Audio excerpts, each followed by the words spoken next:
And welcome into the Thursday edition. Robby and Rexrode, 102.5, 106.3 The Game, brought to you by First Horizon. Big bank muscle, small bank hustle. Visit firsthorizon.com/get it all. Live from our Busy Bee Plumbing, Heating, and Air Conditioning Game Nashville studios. Over the $99 yearly Beehive membership with a buzz is always about great service. Robby Stanley, Joe Rexrode back in the saddle this morning. Ian Safar here with you. Rexrode doing his second 3-hour radio show and basically a 12-hour span here. How we doing? Oh, wow. I hadn't thought of it that way. Not doing great. You know, my Warriors are done. Maybe it. I mean, I declared them done with the dynasty a year ago, and then this year I'm like, oh, wait, we actually could do it. But I really think that this team could have won it all. And I agree with Steve Kerr. I think this team could have won it. You look at these NBA playoffs, you're going to have the Minnesota Timberwolves, the Indiana Pacers, and I think the New York Knicks. We'll see. All advancing at the expense of, injured opponents. That happens. These are wars of attrition. I mean, especially in the Stanley Cup playoffs, but it happens in the NBA too. But, I think all three of those teams are better than the teams that they lost to, and they're going to lose largely because of injuries. And so I'm sad. Tell Steph Curry to do some stretching from now on. Stretch out that hamstring a little bit. I'd like to go back in time and say, dude, just go out one-legged and just shoot, Yeah, we really don't need you to move all that much. Just stand in the corner. I mean, his game is he runs 9 miles in a game That's to all get right. shots. But, yeah, I don't care. You're doubled. Just do the Joker, just turn around and throw it up there. And, I mean, Somehow it goes in. Would have been worth a shot, yeah. So I'm sad, but at least I got some sleep last night, unlike you. So. Yeah.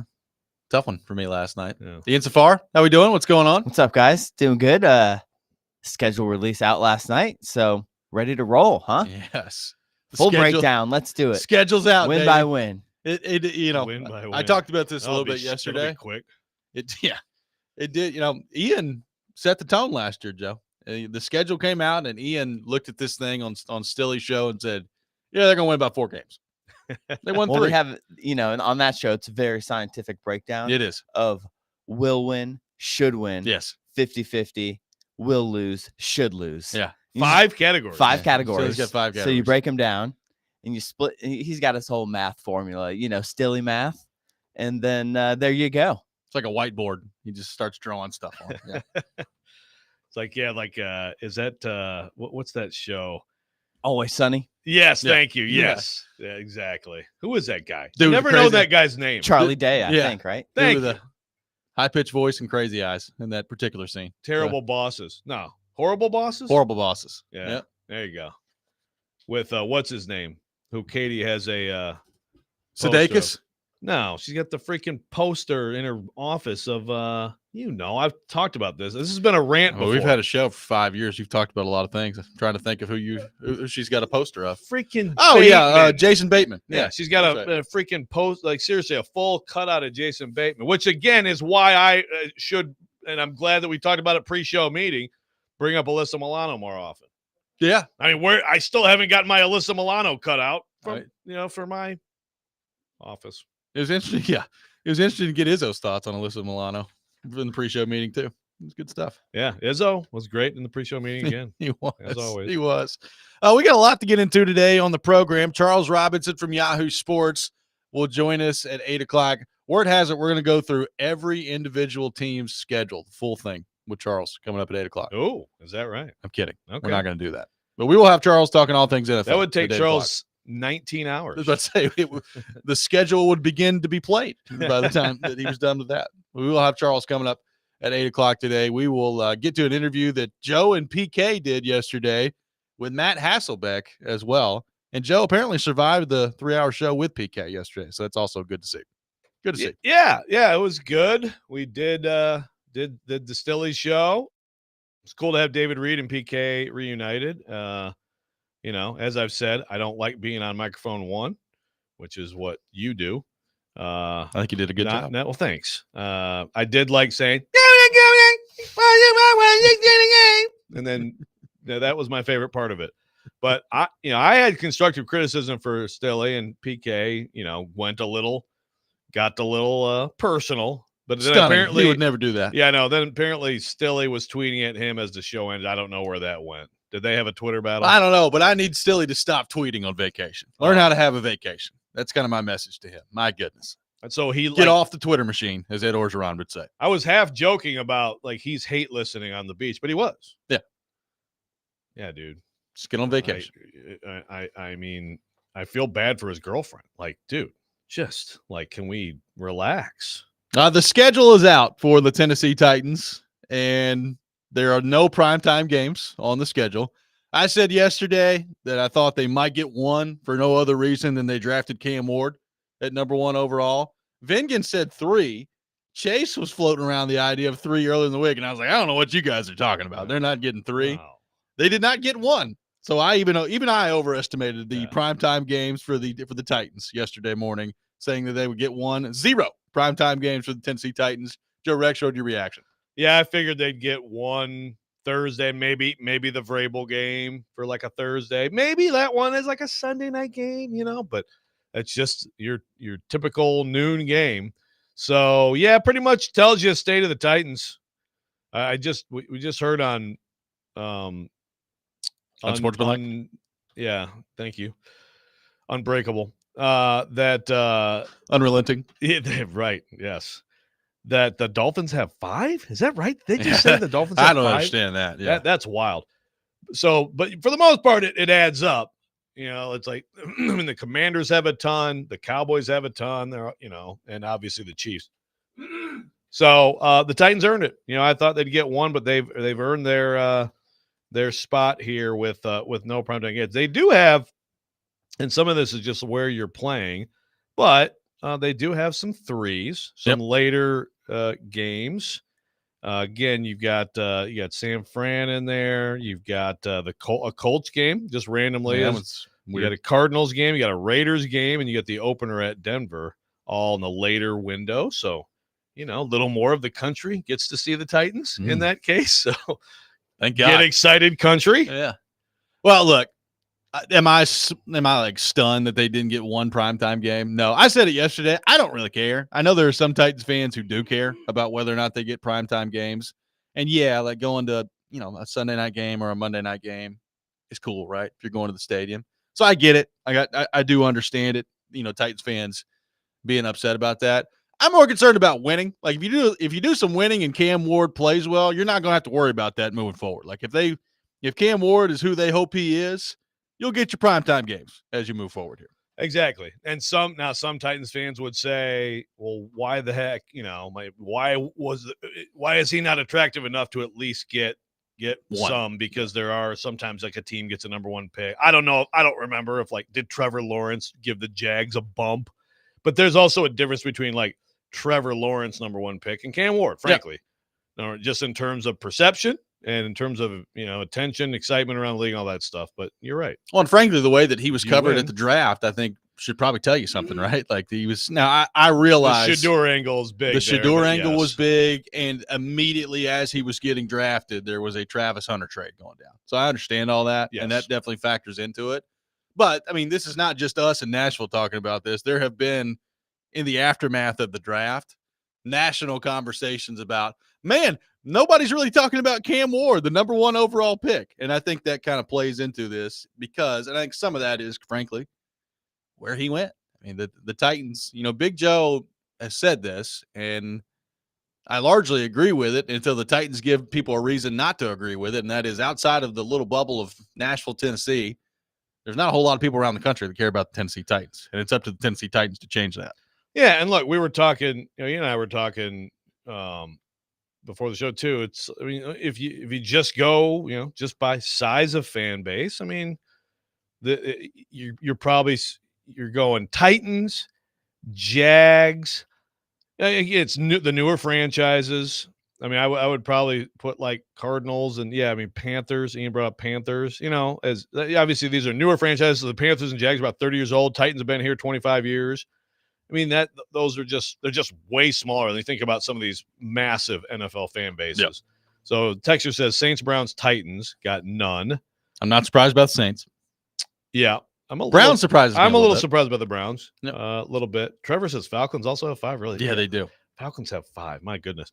I guess Lions technically have 6 if you're counting, national games. You're counting Thanksgiving and Christmas. Yeah. But I guess it's like, is it prime time or is it national games? Right. You know what Those I are mean? two different things, I think. Yeah, but to me, what matters is are you the only game that's being played? I tell you what stands out to me about the Titans schedule, and I'm trying to view this through the lens of Cam Ward and how they're going to start here. I'm looking at the first 3 of the first 4. You got at Denver, home against the LA Rams, who frankly I think are going to be pretty darn good this year. Then home against the Colts, and I don't think the Colts are going to be very good at all. And then on the road against the Texans. Those are your first 4. I think 3 of those first 4 are very, very challenging for the Titans in terms of getting off to a good start. You know, Denver, we talked about yesterday because Jordan Schultz had it out there yesterday that's where the Titans were going. You're talking about one of the best defenses in the AFC, and you're going on the road in the elevation. So that's a heck of a start for the Titans. And then you come back home, and it's the Rams.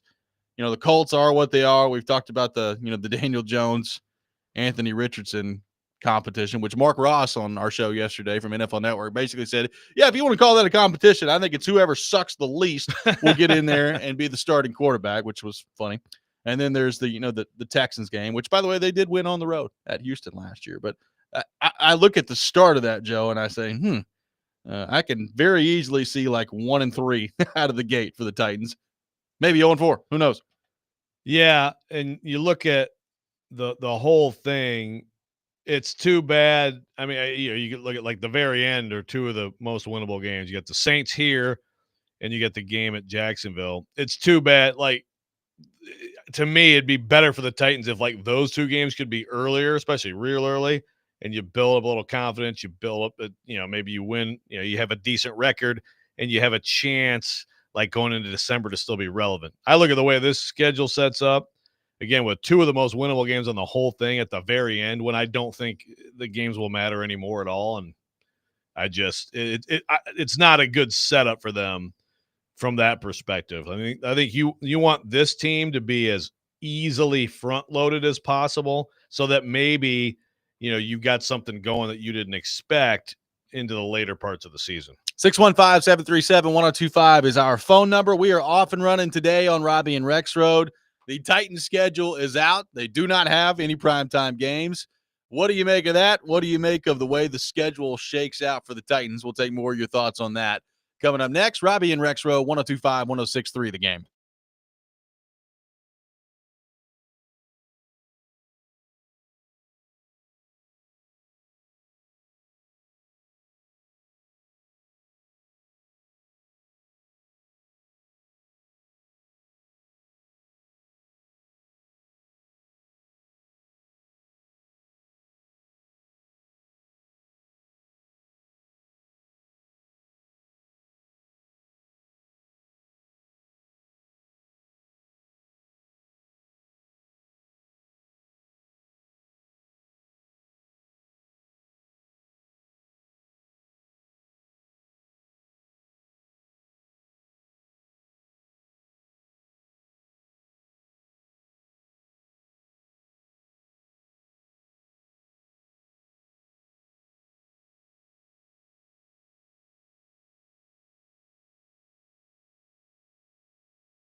Welcome back in, Robby and Rexrode, 102.5-106.3 The Game. Taking your thoughts on our phone and text lines, driven by WilsonCountyHyundai.com, 615-737-1025. The Titans schedule is out. No primetime games. Not a huge surprise, although did have people this week thinking they could get multiple primetime games. Chase started talking about 3 the other day, and then Vingan said 3 yesterday, and I was like, I don't know what you're talking about, man. I don't think they're getting 3. Yeah, PK and I were talking to Chase yesterday before the show. I thought did he say maybe 4? Did he say 3 or 4? He definitely said 3. I'm like, yeah, no, probably not. But 0 that's quite a slap in the face. 0 is a slap in the face. Not one that anyone should have been surprised. Well, should have been bracing for it. I think still. one thing you have to remember in this conversation is whether it was intentional or not, like the NFL used to trot out some matchups on Thursday Night Football that people just said, oh, good, a Thursday night game. Like it was a Titans-Jags special for a while, right? Yeah. And, as our good friend Andrew pointed out yesterday, Amazon's spending a whole lot of money on Thursday Night Football. They're probably not doing that anymore. Like they're not tossing out Titans and Jags on Thursday Night Football anymore for Amazon. Right. Like it's basically, it used to be basically, okay, everybody gets one type thing. And now it's like, nope, our partners don't like that. No more insides of baby diaper uniform for the Jags. It's bad. Chris says, I can't listen to this today. Titans have the 4th easiest schedule this year. Quit making excuses for this team starting 0-4. To which I replied, what are you talking about? The excuse is that they suck and they have a bad roster. I don't know if you noticed this, Chris, but they picked number 1 in the NFL draft, which means they're not very good. Yeah, we're not making excuses. We're just anticipating that they don't win a lot of football games. Are we going to pick the whole schedule today?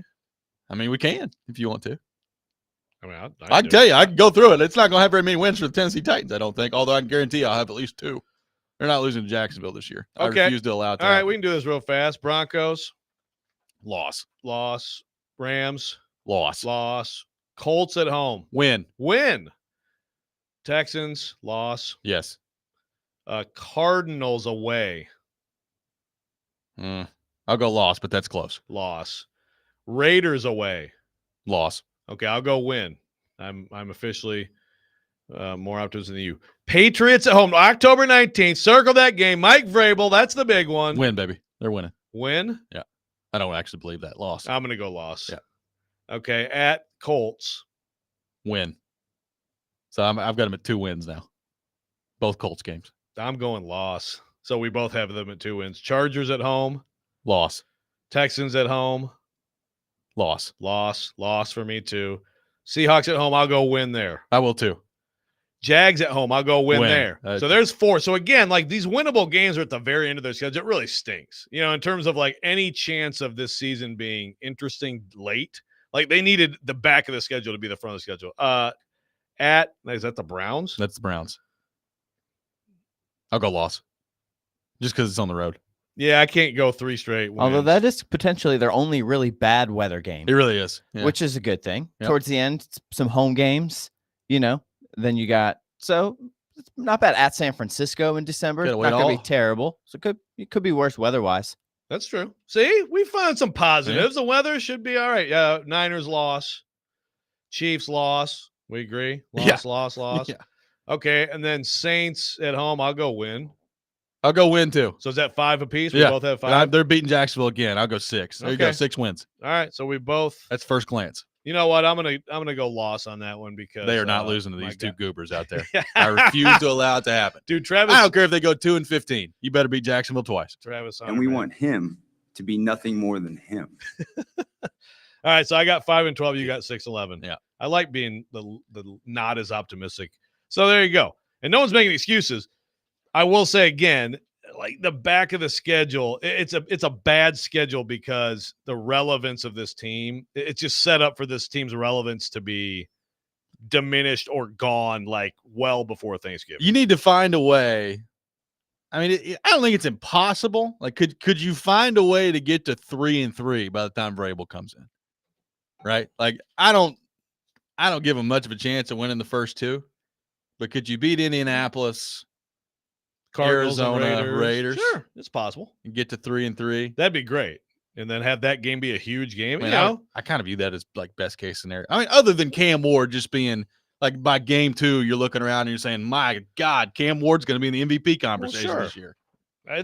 Who knows? That's not impossible. That's also not impossible. You know how it is too. When we always look at schedules and think, wow, this game's really hard. And, ooh, this game's easy. And then it's, oh, actually the Cardinals are freaking the surprise team of the league this year. And actually the Rams are crap. Well, and we know this too. Like the Titans absolutely this year will probably go out and beat somebody like the Chargers, and then they'll lose to Jacksonville or something like that. You know, it happens like that every year. So we'll see what that looks like. But it's hard for me to give them more than about 5 or 6 wins based on what we know of their roster right now. Let's head back to our 102.5 The Game phone line, driven by WilsonCountyHyundai.com. Welcome in Jared in Spring Hill. Jared, good morning. Thank you for calling in. Good morning, fellas. Joe, I just wondered, did you get hazard pay working that shift yesterday or anything like that? Should have, right? Yeah, especially Kaharski's inability to do math. Did you hear the math? Yeah. What's wrong with Vingen? What is wrong with Vingen? Yeah, I don't know on that one. Is he afraid to cross Kuharski? Don't get me started. Yeah, he could. According to PK, he could have Derrick Henry can get 3,500 yards in one season. So, there was that too. We did have some math issues yesterday. Or math, right? But so, fellas, it sounds like at least the first couple games. Whenever I saw this, I feel like our offensive line is going to be tested right out the gates. And then segueing that into how's that going to affect Cam Ward? What can a team do to help protect Cam Ward? Because again, I don't think the roster is going to change that much. And given your all's predictions, 5 and whatever, 6 and whatever, I don't know if there's any Callahan specials on this year's schedule, but another one. Will Callahan be the coach on October 20th, 2025 of the Tennessee Titans? Should they lose to the Mike Vrabel Patriots? I'll hang up, gentlemen. Have a great day, fellas. Thank you, Jared. Appreciate it. That's an interesting question. I mean, it'd have to be real. I bad. think it's early enough in the season where that shouldn't really be a factor at that point. I mean, I guess the only way it would be is if they're like, 1-5 or 0-6 heading into the game, and then Vrabel comes in here and just destroys them. Yeah, it'd have to be that extreme. Yeah, because I think you never know with Amy Adams Strong. You don't, but I also feel like for all the just, and this is just a little bit. It's because I know that she's been very frustrated with some of the commentary on her, but also just human nature. At some point, don't you try to not do these things that you've been doing? Again, it doesn't mean you can stop yourself, but yeah, I think the early of that game probably, but makes it less likely that it becomes a fireable game, because obviously you look at that and think if Vrabel comes here and embarrasses them, then someone's got to pay.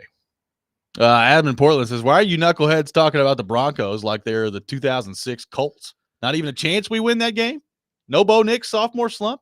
Just immediate loss? I mean, did we say, oh, no chance, I'm just picking a loss? I don't think it's crazy to pick them to lose at Denver. Is it impossible? No, it's not impossible, but I'm not really their offense is not really my concern. Oh my goodness, Denver, no way. Yeah, I mean, look, Sean Payton, great offensive coach, obviously. Bo Nix had a really good year last year as a rookie.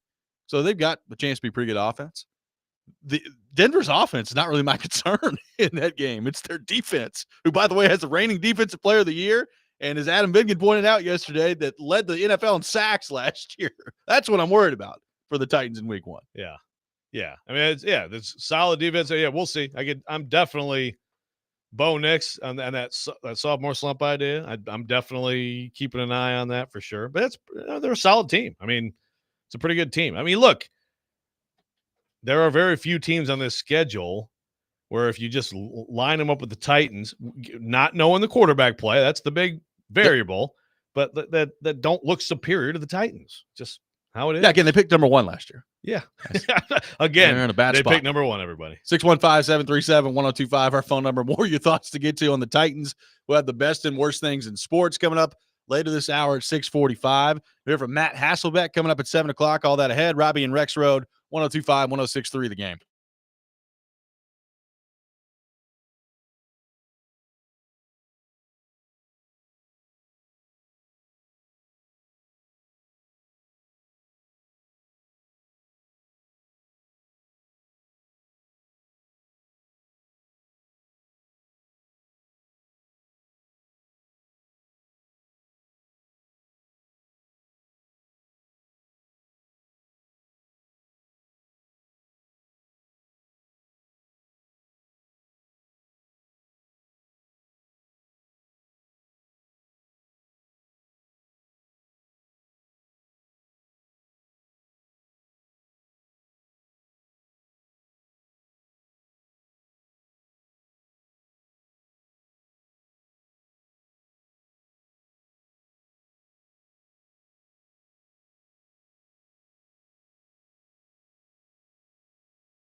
Welcome back in, Robby and Rexrode, 102.5, 106.3 The Game. Brought to you by First Horizon, big bank muscle, small bank hustle. Visit firsthorizon.com/get-it-all. Taking your thoughts on the Titans, 615-737-1025. Our phone number, 615-737-1025. One of the best and worst things in sports coming up at 6:45. Matt Hasselbeck, you'll hear a conversation that Joe and PK had with the former Titans quarterback coming up at 7 o'clock. So looking forward to that. Got one texter said, say what you want about last season, but at least I had hope going into the season, even though it was false hope. So are we saying we don't have hope now? Because frankly, like, you'll find it. Yeah, first off, it's May. By the time August rolls around, there'll be some hope around here. We're going to see some videos of Cam Ward slinging that ball around throughout the offseason here. And by the time training camp rolls around, it'll be, wow, this kid's ready to go. He's ready to play. And look, maybe he is. That's where the hope comes from, right? He is the number 1 overall pick. We have seen some rookie quarterbacks come in and make immediate impacts recently. And look, we had Mark Ross from NFL Network on yesterday who came out and said, he's like, yeah, I had him. If everybody keeps talking about like where he would have gone last year in the draft, if he was in that draft class.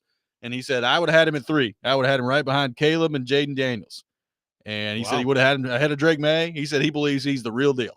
So maybe he is. If Cam Ward comes out there as the real deal, and you get really good quarterback play, well, then all of a sudden, Joe, you start to look through the schedule, and the wins become much more prevalent at that point. That's how important quarterback play is. We talked about it the other day. Like, how many more wins do the Titans have last year if the quarterback play is good? I would say probably at least 2 or 3 that you can point to right off the top of your head that they would have. So, again, the Titans got a lot of work to do with their roster.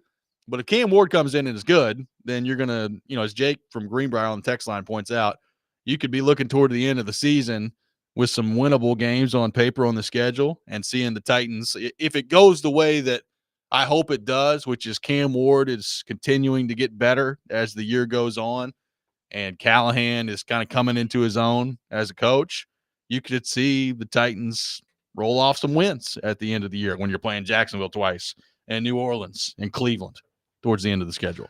Right. But yes. And and like he says, 6-7 win season where you make strides offensively, thumbs up. And I agree in general with that. It's also like the way the schedule is, you're going to get to that point and then everyone's going to be like, please stop winning. We're going to get the number 1 pick again, but still, if you have any strides at all, then that's a positive. And by the way, Jake, I hope that we talked you out of the stupid idea that the NBA lottery was fixed. But thanks for weighing in. Also, I do want to get to this question, Robby. Okay. From Mo. Will Vrabel be cheered or booed when he comes to Nashville? I think that's a fascinating question. I don't think he's getting booed. I really don't. Some people are going to boo him. Well, I'm sure in a crowd of 70,000 people, there will be some that probably boo him. I'll say this, though. Like, I'm more interested in, like, does he get cheered? Like, if the Titans are 1-5 or whatever it is heading into that game, and people are like, Vrabel! Oh, yes! Our guy, Vrabel! Yes! I think there's a chance that might happen. Well, I think that's a good point. It's like if the Titans are just in the gutter and he comes in, then it's going to be like, hey, let's make Amy feel bad again for firing him and get a chance to like show him love. And it's like it's almost more like passive aggressively, showing your displeasure with Amy. But what if the Titans are like the 3-3 and it's like, ooh, they're kind of a surprise team. Cam Ward looks good. Got a chance to beat this guy. Maybe. I mean, I think that probably dictates the reaction a little bit. Is just how the team's doing. I would love to see it. You talk about teams that are getting overhyped. Like, I think the Patriots are getting way overhyped. Yeah. I think Vrabel's a good coach, and I don't think the Titans ever should have fired him. We've talked about that ad nauseum. There's no point in bringing that up again. I know they've got Drake May, and Drake May showed some good things last year. By and large, they're pretty bad last year, and I know that they spent a lot of money in free agency. I still look at their roster and say, yeah, I don't, there's some people talking about them being the second best team in the AFC East and maybe challenging for a playoff spot, winning 9-10 games this year. And I'm like, I don't know that I see that with New England, unless Drake May is just unbelievable this year. Yeah, he'd have to be. I mean, I like some of the stuff they've done for sure, but I still feel like there's some clear holes on the roster. And yeah, he'd have to. He showed some good stuff last year, but I think that's been over. I do too. blown a little bit too. Yeah, he was fine. Yeah. Like I thought he was I good. could see him taking a big step. I could too. It's Like possible. I like Drake May. You know, we've been talking about Drake May for years at this point. So I mean, he's always been a good prospect, and he showed some good things last year. But I think some of the Patriots talk is going a little bit overboard. It's like, I mean, I like Vrabel, and I think he's a good coach, but I think some people think that he's like, you know, Vince Lombardi coming in there. Vince Vrabel. Nice. That was bad. Trevor says, "Does Amy even show up to that game? Wouldn't be shocked if she set that one up." Oh, I think she'll be there. I think she'll absolutely be there. She may have like extra bodyguards around, like real big dudes, like, you know, glaring at Vrabel from across the field. Hello, Mike. Carrying her out there, you know. I'm glad you got hired, so I don't have to pay you anymore. Oh God, yeah, she'll be there. Oh, she'll be there. If Vrabel wins, though, boy, that'll be. How does Vrabel winning here compare, you know, in her anger to like getting embarrassed by the Texans? Well, and while wearing Oilers. That's jerseys. the thing. Like I also think there's a difference too in like him just winning here is one thing. Like that could be bad enough. But like, what if the Patriots come in here and just smoke them? That would be a totally different thing. Like we got a texter that says if the Titans are 1-5 or 0-6 and the fans cheer for Vrabel, Callahan is 100% getting fired after that game. Again, well, yeah, look, like if it's 0-6 and it's like, okay, so they're just hopeless and this guy just can't do it. Yeah, and then okay. Yeah. Then that's fine. But it would have to be that bad. If they're terrible. If they're 1-5 or 0-6 going into the New England game and they lose that game, then the conversation we're probably going to be having around here is, I don't think Ryan Callahan knows what he's doing as head coach. I mean, that's what we're going to be talking about. Yes, at that point. And then you know, unfortunately for him, you have to have the comparison. Adam, who was texting up a storm today, says F Vrabel, fart Vrabel. Just yeah. Thanks for keeping the trains moving that Mike Mularkey left for you. He never wanted to be here. He's so excited he got when we went back to New England. That's where he wanted to be. Then he said some other bad words that I won't say on the air. So I don't know that he never wanted to be here. I mean, you know, obviously New England's where he played. You know, keeping the trains moving that Mike Mularkey left for you, I think you might be a little bit diminished in what Vrabel did. I think Mularkey was a good coach too, but, you know, Vrabel did a lot of stuff that I'm not attributing to Mike Mularkey. Like when he won Coach of the Year in 2021, there was really very little trace of Mike Mularkey. The second greatest run in the history of the franchise, in history since the Titans have been here. It's okay to hate him, but I mean, let's have a factual assessment of him. But still, you know, I don't want to rip Adam too much today. Yeah. Calm down a little bit over there. Yeah, Adam's on one today. He is on one today. But I mean, how many Titans fans actually feel that way? Like Vrabel was, you know, like just riding Mularkey's coattails. That's not accurate. Well, I think the sketch, like I think we've made too much around here of like nationally how much people care about Mike Vrabel coming back to play against the Titans. Like I think there's some people that thought that that's guaranteed to be a primetime game. I'm like, I don't think the nation really cares about that all that much. We care about it, and I'm sure it'll be a big story the week of, and you know, people will talk about it and all those things. But I don't think like the national NFL audience is like, oh, Vrabel's going back to Tennessee, huh? Let's go watch that. I could be wrong. I don't get that vibe. Yeah, it's obviously much bigger of a local story than than a national story. Texter says, knowing how petty Vrabel is, he show up in the Bum Phillips cowboy hat. That would be kind of awesome. That would be cool. I don't think he's gonna do that. He did that back when he and Amy were still friends, and everybody enjoyed it. He did. That would be quite the troll from him. That would be 615-737-1025. Our phone number. We'll have the best and worst things in sports. Coming up next, take your best and worst things on our text line driven by WilsonCountyHyundai.com. We'll hear from former Titans quarterback Matt Hasselbeck coming up at 7 o'clock. All that ahead. Make sure you tune in today to 102.5 The Game for Vanderbilt baseball as the Commodores take on Kentucky. Pregame at 5:45. First pitch at 6 o'clock. Coverage also available on the Game Nashville app and at thegamenashville.com. Robby and Rexrode, 102.5, 106.3 The Game.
The best and worst of the sports week. Now on Robby and Rexrode. On ESPN. 102.5 The Game and the Game Nashville app.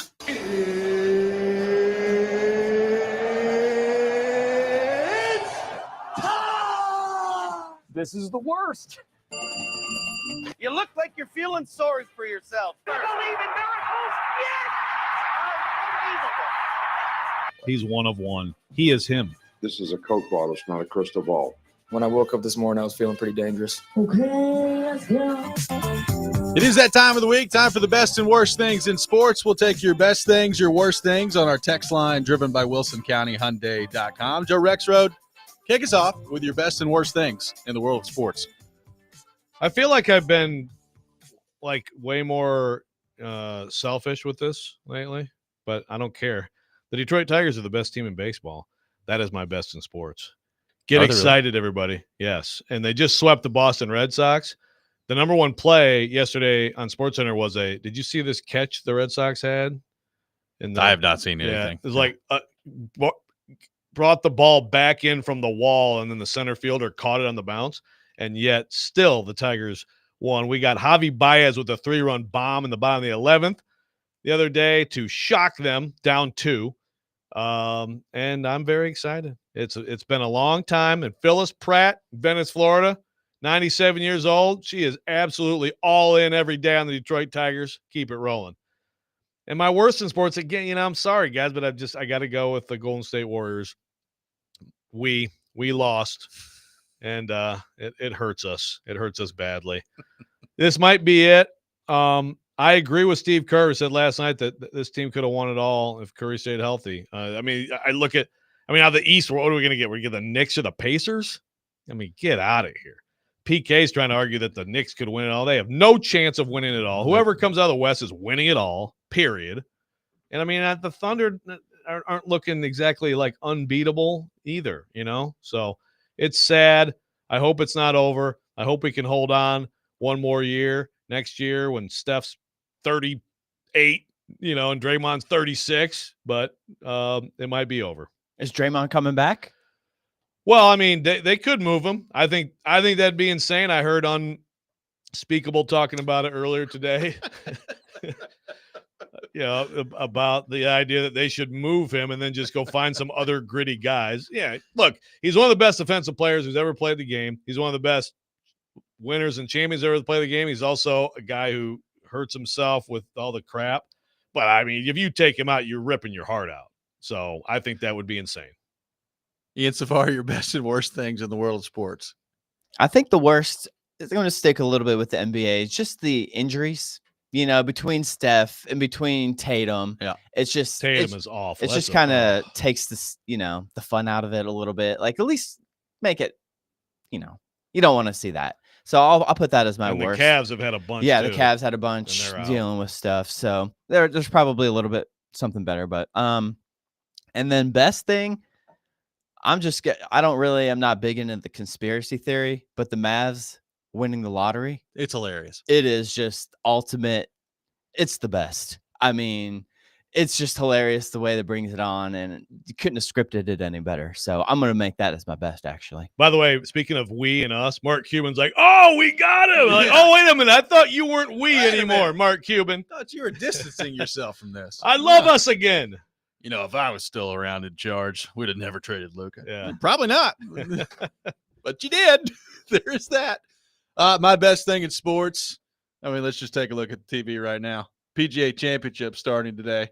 Major tournament golf gets Joe Rexrode fired up. Yeah. Fired up to watch PGA Championship this weekend. Tally ho. I think Bryson's going to win, but we'll see how it goes. That's my free advice for you. DeChambeau? I think DeChambeau gets it done this weekend. We'll see how it goes. My worst thing in sports, which is also kind of personally hilarious to me, but it sometimes you enjoy watching other people's misery, and other times it's like, man, I just kind of feel bad for you. The collapse that the Toronto Maple Leafs are going through right now is frankly hilarious, but I do kind of feel bad for their fans. Like, I feel bad to a point. A lot of time, the Maple Leafs win one game in the playoffs, and their fans think that they're the greatest gift, God's greatest gift to hockey of all time. So in that way, it's funny. but they were up 2-0 in this series against Florida. They were looking like they were well on their way to move into the Eastern Conference Final. They hadn't won a Stanley Cup since, I think, 1967. And it looked like that, maybe this was the year that the core four was finally going to put together. They come out last night in a crucial Game 5 at home with the series tied 2-2, and they just get smoked 6-1 last night. I would be stunned if they survive in Game 6 down in Florida. I think this puppy is over, and the core four era is going to come to an end because Marner's not re-signing there. And has Matthews scored yet in this series? I don't think he has. So that also is not helpful. My Conn Smythe prediction. Yeah. Thanks a lot, Austin. You're welcome. It's good stuff. It's freaking American players. Get them out. Get them out of Canada. I gotta watch those. Cam says, best looking good for the Preds to have 3 picks in the first 26 of this year's draft. The worst is the fools that desperately want the NFL to go to a draft lottery system. This from Cam on the text line. Well, another one of his best, which I haven't seen yet, is Metallica doing Enter Sandman at Virginia Tech. I can't believe my brother didn't go to this. I got to find that. I saw some videos. It's pretty cool. Is it? Yeah. That's pretty awesome. I've got someone saying William from Madison is best, Vanderbilt baseball, worst Vitello. Vanderbilt fans do not like Tony Vitello. They do not. Someone's saying the worst. He said the worst sport the NBA draft lottery is rigged. I said the worst sport is people think that's remotely possible. That would have been a good worst in sports this week. Look at Gover. He said, my worst in sports that Robby and Rexrode took my talk about the Milwaukee Admirals text seriously. It was a total joke, but instead it fueled a Robby. That's fine, Gover. But then you tagged the Admirals and tagged us and did a total Kaharski on Twitter. Yeah, that was your doing. Yeah, you get a worse. I knew initially you were kidding, but then you took it too far. The tagging. Even Kaharski doesn't do that anymore. I don't think. Well, I don't know. No, he doesn't. He definitely did. When I first got to Nashville, every game day with the Titans, he'd be like, at Taylor Lewan just got beat for a sack. And then at Marcus Mariota fumbled. I wonder if at Mike Mularkey is going to get mad about it. Like, dude, you sit here the whole game and just tag. Like, do you think they want to go through their phone after the game and read all the crap you tagged them on? Do you know how to do this? Learn how to use social media. And this is coming from me. Sorry. I'm just glad he was in the in the stadium covering the game when you made those tweets, because he gets fired up when people are not in the stadium tweeting about the There's another one. Yeah, good stuff. Are you in London? No, you're not. You better not be tweeting right now if you're not in the stadium. 615-737-1025 is our phone number. Joe, speaking of PK, Joe and PK caught up with former Titans quarterback Matt Hasselbeck yesterday. Really interesting conversation on the Titans and the Cam Ward front. We'll get to that coming up next. Robby and Rexrode, 102.5, 106.3 The Game. And especially my husband, Archie Bunker.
Hour number 2, Robby and Rexrode, 102.5, 106.3 The Game, brought to you by First Horizon, Big Bank Muscle, Small Bank Hustle. Visit firsthorizon.com/get it all. Live from our Busy Bee Plumbing, Heating, and Air Conditioning Game Nashville studios, home of the $99 yearly Beehive membership where the buzz is always about great service. Robby Stanley, Joe Rexrode, Ian Safar here with you. Rexrode was with Kuharski yesterday on Stillman and Company, and they caught up with former Titans quarterback Matt Hasselbeck. Had a very interesting conversation about the Titans and Cam Ward. Here was that conversation with Matt Hasselbeck. Matt, thanks for being with us. Very much appreciate it. I got it. Before we get into Titans and NFL stuff, I got to ask, what is the dynamic? OC, Tim, head coach. How has that gone? How's that going for you guys?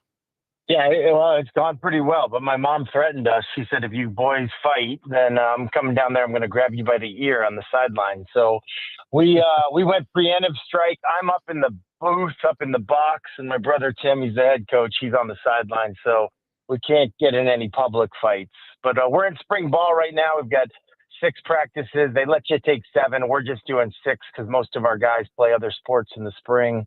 And yeah, it's good. We got our last one tonight. We've been working hard. We've got an awesome group of kids, great coaches, and we're excited for another big year. Know your dad passed away recently and wanted to pass along our collective condolences. Know he was highly, highly respected by all his friends and in the football community. So hope everyone's doing well after that.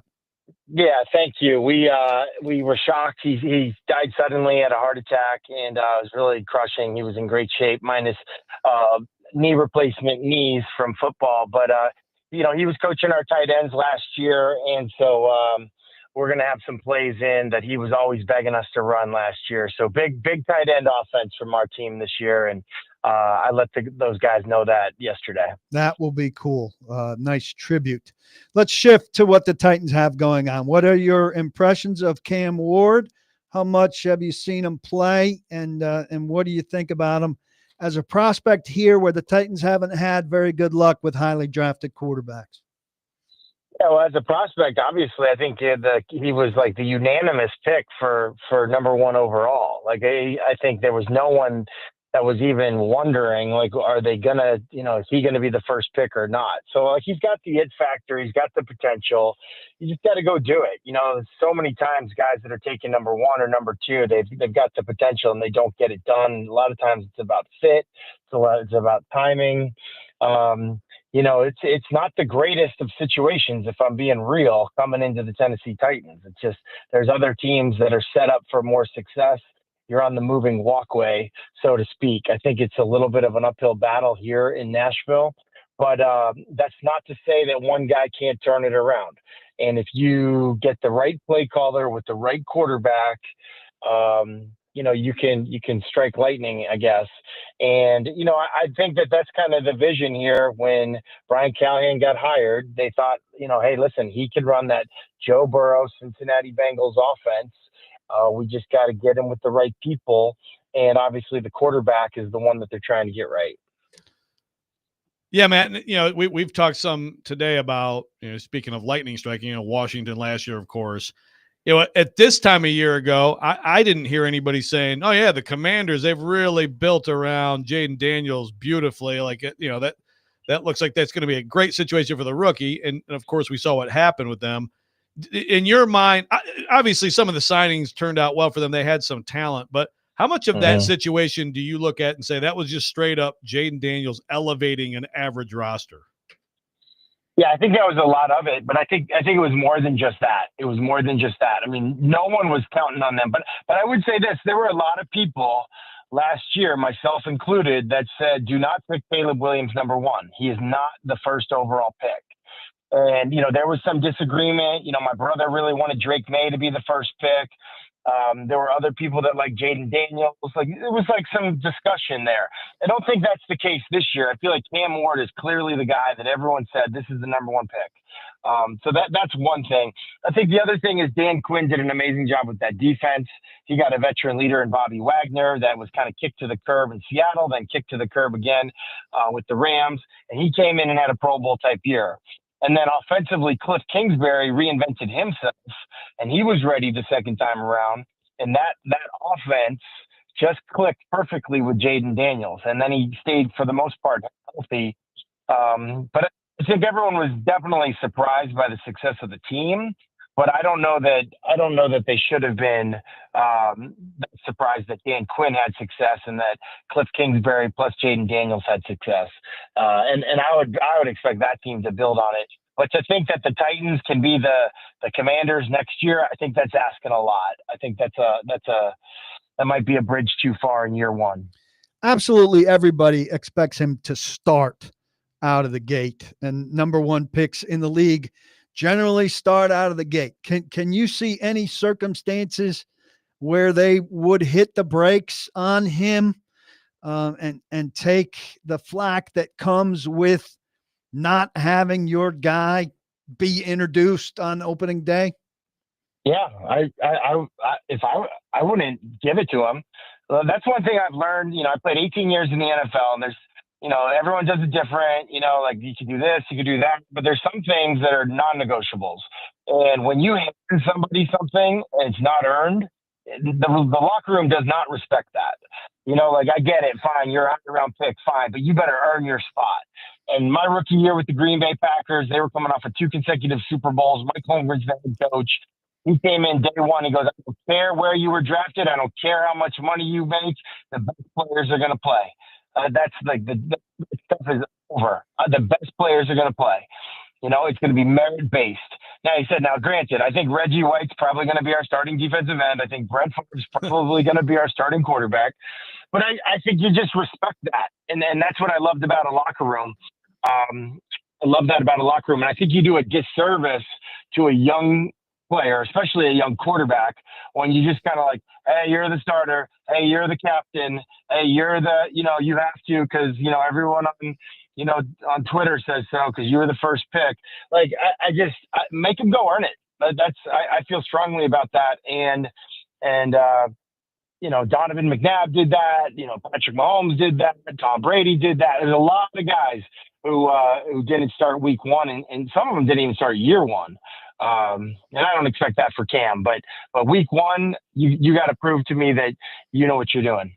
Former Titans quarterback Matt Hasselbeck, Ensworth offensive coordinator, and handsome bald man Hall of Famer Matt Hasselbeck, our guest. How complicated does that get, Matt, if he doesn't quite earn it, but the alternatives don't exactly earn it either? The Titans don't have a Matt Hasselbeck to Jake Locker here. And so maybe he's not quite ready, but Will Levis isn't the greatest decision maker. Brandon Allen doesn't have a great resume. Tim Boyle, I don't really understand why he's here. Yeah, well, listen, I don't think the league has given up on Will Levis yet. Like, I certainly wouldn't give up on him. Like, you saw what happened with Bryce Young. He might still have a long career in the NFL. I think he tried too hard last year. I think he wanted it too bad. If he could just eliminate 5 plays a game, I think he'd probably still be the starting quarterback. But like that you could say the same thing about a golfer on the PGA Tour. If he just made 5 of those putts, he'd be Tiger Woods. So I think that's just like how competitive, how rare air it is. But no, like even going back to when Andy Reid was in Philly, he started Doug Peterson as basically the piñata while Donovan McNabb was on the bench getting ready to play.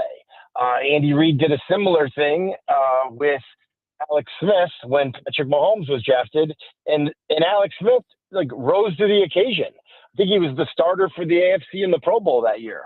He wasn't like the 5th alternate that snuck into the Pro Bowl. He was the starter in the Pro Bowl. He had that kind of a year. So like maybe that's what a guy like Will Levis needs to show that he can reach his potential.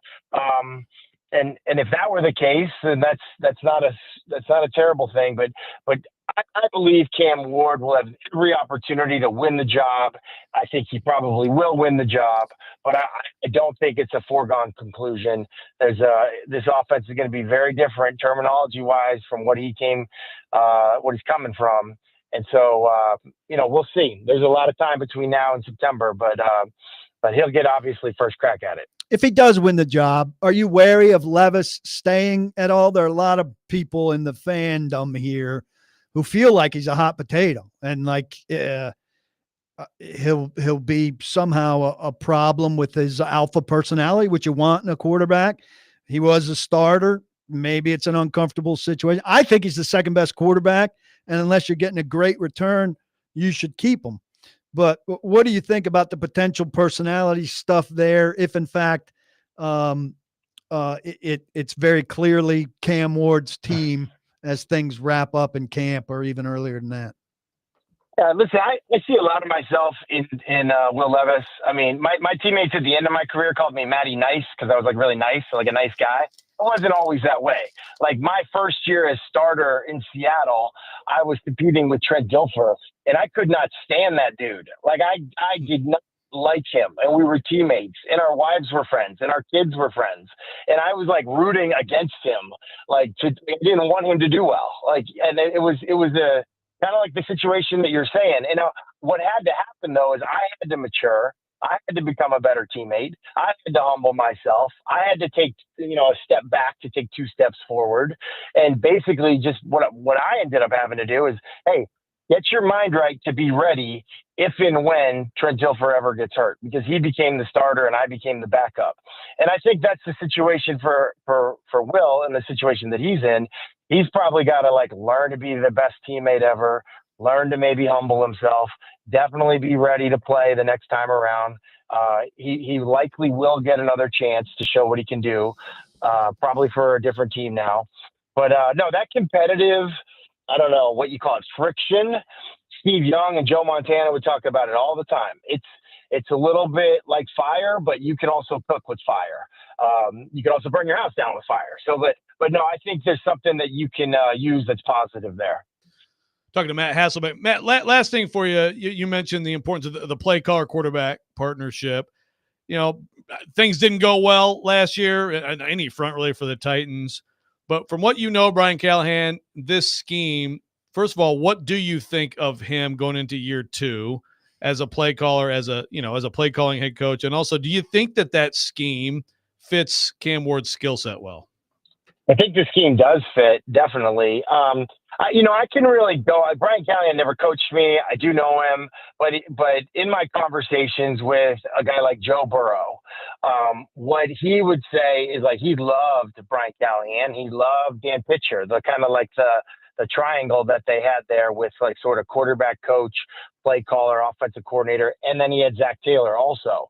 So, and I think the word that Joe Burrow used at the time was he's a very unselfish coach. Like he's not trying to prove how smart he is. He's not the kind of guy that like needs credit. And so like I just think like in my career, I cannot overstate how important the relationship was from play caller to quarterback. And then once I was on the field, the relationship from quarterback to center. Like those 2 relationships have so much to do with your success as a quarterback, never mind a young quarterback.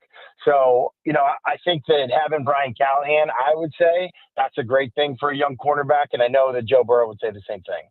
That was former Titans quarterback Matt Hasselbeck on with Joe and PK yesterday. We'll react to that coming up next. Get your thoughts on what Hasselbeck had to say, plus another contract extension for Derrick Henry in Baltimore. We'll get your thoughts on that as well. 615-737-1025. Robby and Rexrode, 1025-1063, The Game.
Welcome back in, Robby and Rexrode, 102.5, 106.3 The Game. Taking your thoughts on our phone and text lines driven by WilsonCountyHyundai.com. Charles Robinson from Yahoo Sports will be with us at 8 o'clock. We'll get into the Titans and all things NFL with him. I got some tickets to give away. A pair of tickets to the Outlaw Music Festival featuring Willie Nelson and family, Bob Dylan, and more coming up at First Bank Amphitheater on Wednesday, June 25th. Be caller 5-615-737-1025. 615-737-1025. Caller 5 will win a pair of tickets to the Outlaw Music Festival coming up at First Bank Amphitheater on Wednesday, June 25th. Matt Hasselbeck conversation with Joe and PK yesterday on Stillman and Company. Pretty fascinating stuff there, especially his thoughts on kind of Cam Ward, the scheme fit with Brian Callahan, and where things stand with the Titans. I mean, he said, look, let's not get it twisted here. It's not a great situation he's walking into with the Tennessee Titans. What'd you make of what Matt Hasselbeck had to say yesterday with you and PK? Yeah, I think some of the interesting stuff also, the fact that you talk about Callahan and the scheme and the fit and stuff like that. A lot of, obviously Matt Hasselbeck knows from personal experience and you hear it from so many quarterbacks, the play caller, whoever that may be, and the quarterback and the relationship and how crucial that is. My beloved Detroit Lions. Can't love them more than any, than I possibly do. I mean, they're on the clock. They're amazing. Week 1. That's right. Little Lions packed right from the start. But Jared Goff discarded by the Rams. He's talked many times, and maybe he's going to fall off the table this year because Ben Johnson's now in Chicago. But the way he talked about it, clearly, like Ben Johnson, who's a good play caller, but also their working relationship was huge. I thought it was really interesting, the humble coach thing with Callahan, that Burrow, and that's a huge compliment. Yeah. Again, does it mean that you're going to be a successful head coach? Not necessarily. There are some things, though, you hear that. And again, there are some things just about talking to Brian Callahan, listening to Brian Callahan, that makes me think he's got a chance to be a good coach in this league. We didn't see it last year. He also coached the flat-out worst team in the league. But other coaches, I think, could have gotten more out of him. So that's just a really fascinating thing. If he and Cam Ward connect, and Cam Ward can essentially, unlike Will Levis last year, take it from the class to the grass, as they like to say. What does that mean? I mean, I think it's a really – I know some Titans fans, every time we bring up Brian Callahan, they're like, get him out of here. He sucks. I'd pump the brakes a little bit on being sure what he is as a coach. But this relationship, that dynamic is the whole thing. Yeah. And if it's good, and as the Levis defenders will argue, they'll also chime in, if there's blocking, if there's any sort of help whatsoever for Cam Ward, then maybe we'll get to see that the Brian Callahan can do this. Derrick Henry signs an extension yesterday with the Ravens, 2 years, $30 million. And the now 31-year-old running back in Baltimore for another couple of years here beyond this one. So obviously an outstanding year last year for Derrick Henry. He had 1,921 yards at age 30 last year. So just kept right on going. I heard you and PK talking a little bit about this yesterday, and you threw out there, has he busted down the door for the Hall of Fame? I think the answer is yes. I think he is absolutely a Hall of Famer whenever it is that his career is said and done. But what do you make of, at his age, getting another contract extension, and how long do we think that Derrick Henry can keep doing this with that squad up there in Baltimore?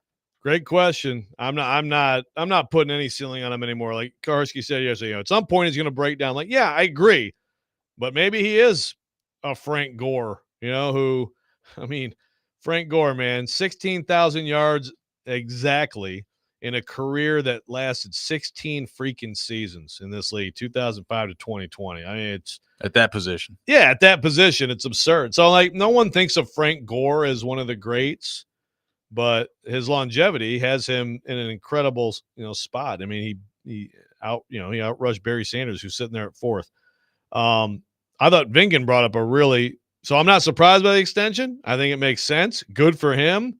He's doing things no 30-year-old plus year old back has done in terms of the contract. But I also Vingan brought up the idea of him, and I'd never entertained this idea. Could he have any chance at getting to that rushing record? He's less than 7,000 away from Emmitt Smith. And by the way, Emmitt Smith is about the 48th best back in the history of the NFL. Just want everybody to realize that. I mean, Emmitt Smith he's not a top 48th. He's not a top 10 back. I'll rip off 10 backs easily that are better than Emmitt Smith. Let me go real quick. Easily. Anybody a combo hater of Arch Manning, Tom Brady, and Emmitt Smith? The goats, all the goats. Just throwing Jerry Rice. You got something to say about Jerry Rice? No, I love Jerry Rice. Okay. Jerry Rice might be as Michael good a Jordan. football player as ever played. I don't hate. Here's the thing with Emmitt Smith. Who's better? Walter Payton? Yes. Barry Sanders? Easily. Adrian Peterson? Yes. LaDainian Tomlinson? Yep. Eric Dickerson? No question. Tony Dorsett? Yep. Jim Brown? Who else you got? Well, that's 7. You said 48th. So Marshall Faulk, Eddie George, Marcus Allen, Franco Harris, Bishop Sankey, Derrick Henry, O.J. Simpson. I mean, he's way out of the top 10 now. Okay, 48th might be a little much. I might give him the edge over Ricky Waters, who sits there at 25th. That's good. But Derrick Henry, I mean, I don't think he'll get that. I don't think he's going to get Emmitt's record. But, he's only 3,000. I mean, he's like 3,500 yards, like Vingan said, from being 5th all time and supplanting Adrian Peterson. I didn't realize he was that close. Yeah. Well, I mean, when you put up 1,900 yards at age 30, that'll do it, right? That will help. This is from ESPN, put this out there, but of the most rushing yards in a season, age 30 or older, he had it last year, 1,921 yards. The next closest was Tiki Barber in 2005 at 1,860. Curtis Martin in 04 at 1697, and then Walter Payton in 1984 at 1684. So, I mean, he kind of annihilated the record last year for most rush yards in an age 30 or older season. Now, I mean, you do have to keep in mind it is a 17-game season now, 16 back then, so there is that. But still, you're talking about a guy that does not look like he was anywhere close to slowing down last year. I thought he was going to get 2,000 yards again. Yeah. So. Well, the crushing question they brought up on DVD yesterday, I don't know if you guys heard. They were talking about if Henry continues on this pace with the Ravens, does some winning, maybe wins a Super Bowl, maybe gets to some of these, where does he retire? Does he retire a Raven or does he retire a Titan? And that was killing me on the inside thinking about that. What did D-Mace? If he wins the what Super did Bowl. D-Mace do? Well, D-Mace is the one who brought it up. Well, I know. I think D-Mace had a good run with the Ravens after he I think did he not retired like how things ended here. I think he retired a Raven. Yeah. Is that a thing, though? That's a thing where you're like, I know people talk about If the he Hall goes of into the Fame. Hall of Fame, Yeah. do you go in as a Titan or does he go in as a Raven? Well, if he wins the Super Bowl, if he wins I the think he's Super going as a Bowl, I Raven. think it's a gimme, right? Like, if he wins would the think Super so. Bowl, then yeah. But what if they could win it this year. What if he wins it this year, but then he hits the wall? So he only had whatever. He gets an injury 2 years. Is that enough? I don't know. If he wins the Super Bowl, yeah. Raven for life, RFL. I'm sure that will go over well with Titans fans. Yeah. By the way, Adam in Portland says, "Hey, Joe, go ahead and tell me how much you hate Tiger Woods, Roger Federer, and Dale Earnhardt while you're at it." I don't hate Any other any great of them. players you'd like to hate on? No, I don't hate any of them. Look, I mean, I have a personal thing with Michael Jordan because obviously I hate Chicago teams and I'm a Detroit Pistons fan. Okay, Brady, I really don't. I don't have some hate for him. At all, based on team or anything like that. I just think I think there are other quarterbacks who should be in the discussion, and the rings. See, people are like, "Oh no, that's it," and I don't hate Emmitt Smith, but who's going to argue with me on this? Emmitt Smith was a great player.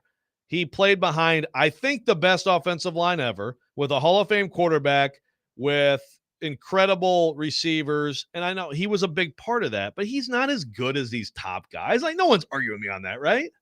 You have any thoughts on Gretzky or McDavid? I do have thoughts on Patrick Roy and all those scrubs. I can't wait for the text that always come in of, "Are you stupid? It's not Patrick Roy. Patrick Waugh." I'm sorry, Patty Roy. Patty Roy. Yeah, we know. Yes. 615-737-1025, our phone number. Speaking of Brady, his former coach in the news again at North Carolina. We'll get into some of that coming up next. Robby and Rexrode, 1025, 1063, The Game.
Check out Nashville's best deal of the week. It's Bavarian Beer House, conveniently located at Opry Mills Mall. Enjoy beer, food, music, and fun at Nashville's only authentic German beer hall, where it's Oktoberfest every day. Head to theGameNashville.com/deals to get a $50 gift card for only $25 to Bavarian Beer House while supplies last. Robby and Rexrode here on 102.5, 106.3 The Game. We will have Charles Robinson coming up at 8 o'clock. The Rex Rant with Joe Rexrode coming up here in just a few minutes at 7:45. Brought to you by First Horizon, Big Bank Muscle, Small Bank Hustle. Visit firsthorizon.com/get-it-all.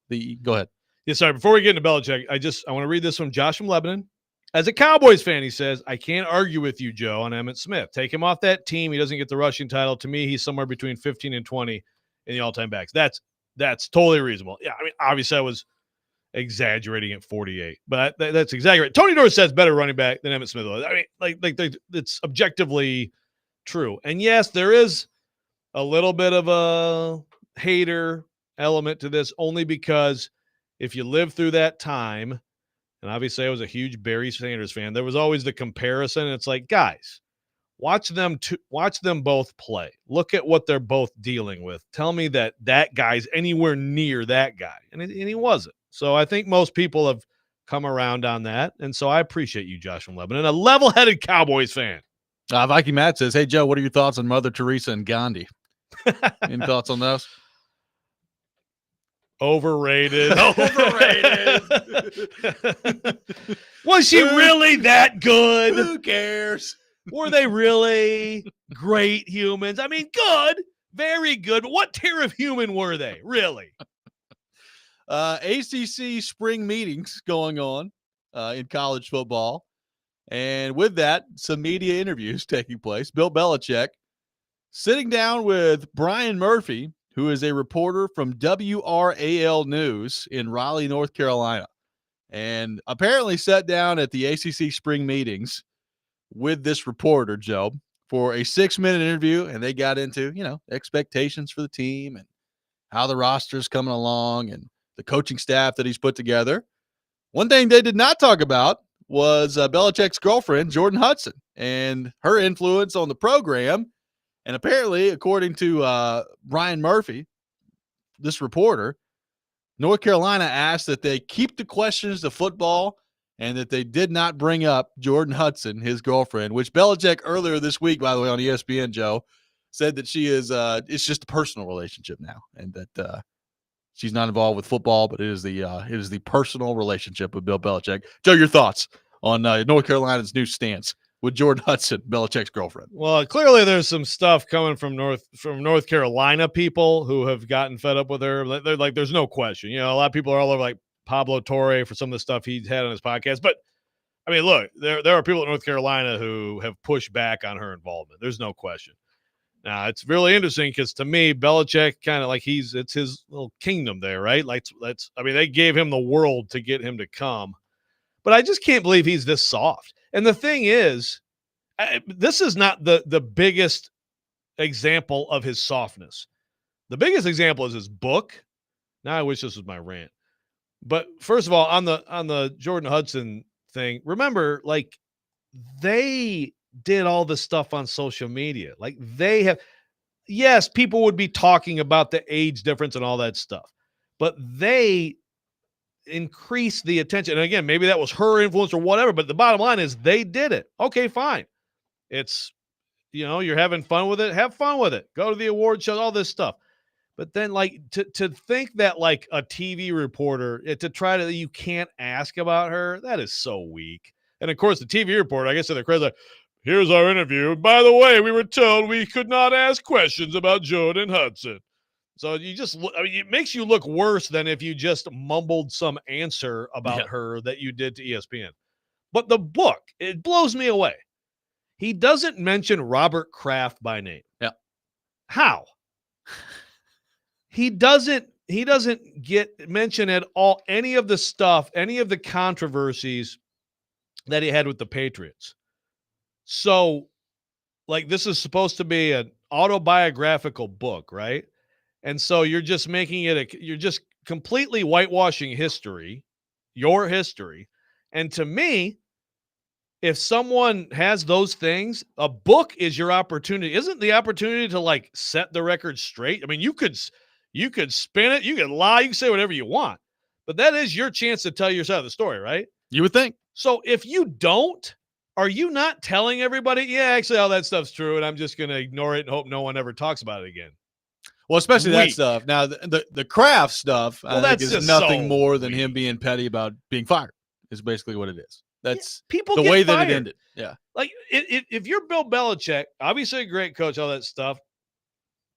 To me, when you write a book, you are trying to like find commonality with people, right? Well, people get fired. People have adversity. People have tough moments. People get accused of things, whatever. Like this is a chance to take advantage of your platform and relate to people. But instead, I just think it's incredibly weak and soft and makes me think less of him. Well, by the way, you were the head coach for 24 years in New England, 24 seasons. Robert Kraft has made you rich beyond your dreams. Well, just that's a quarter of a century that you're a head coach in the National Football League at one spot.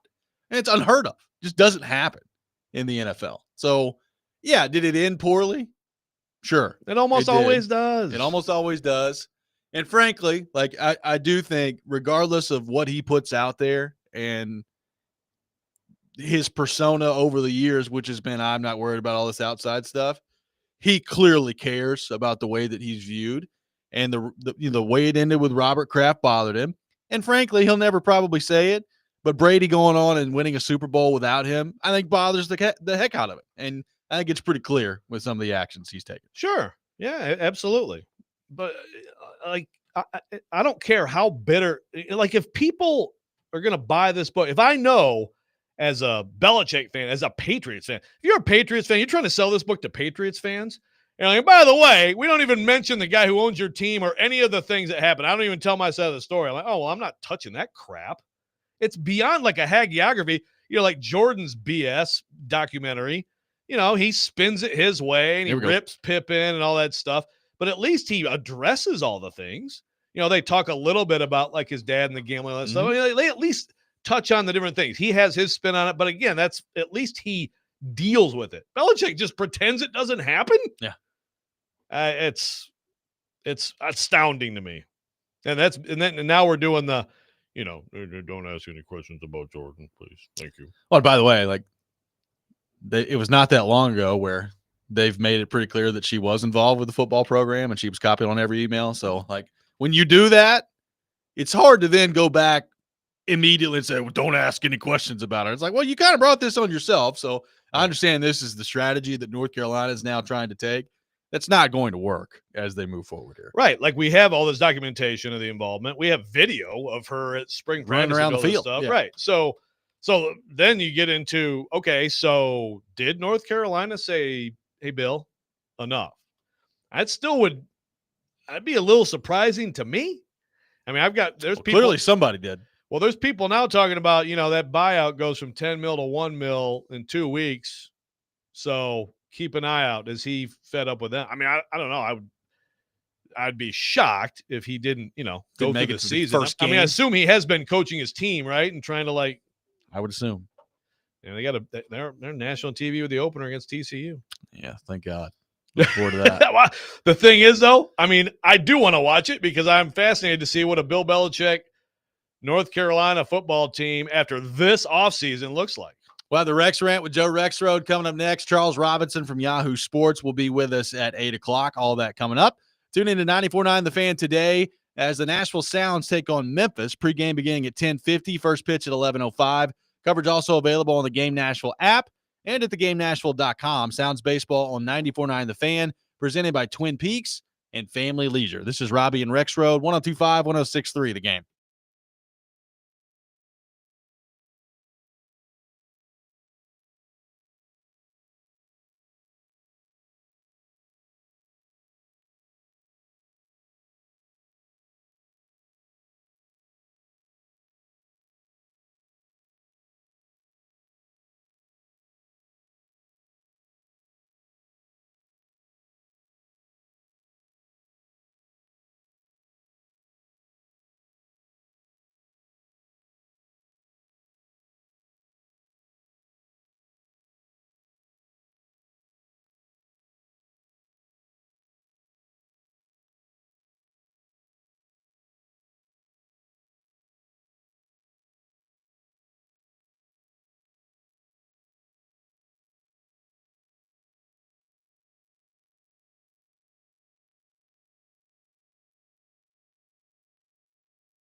Sometimes he wakes up on the wrong side of the bed.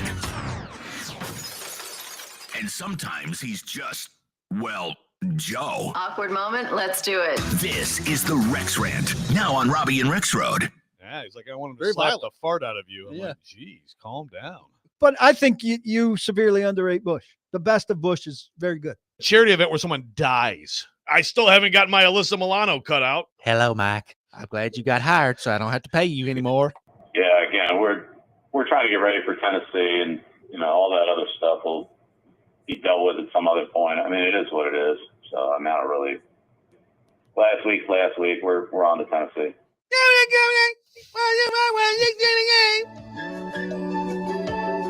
It is that time of the day. Time for the Rex Rant with Joe Rexrode. You check it out every morning here on the program. What was the last thing? That was you doing the Stillman and Company. That was me doing the Stone Company? You couldn't tell? No, because it was like, it's more, that was not a good one. Let me see if I can do it well. Stone Company, game. Is that just exactly what we just said? the same. Yeah. Okay. Well, okay. I got a lot of work to do on that. Good Lord. So I want to talk about two Titans related items today. Okay. I mean, I could get into, I've got, again, people, with the NBA draft lottery stuff. I got to find that one. Oh yeah.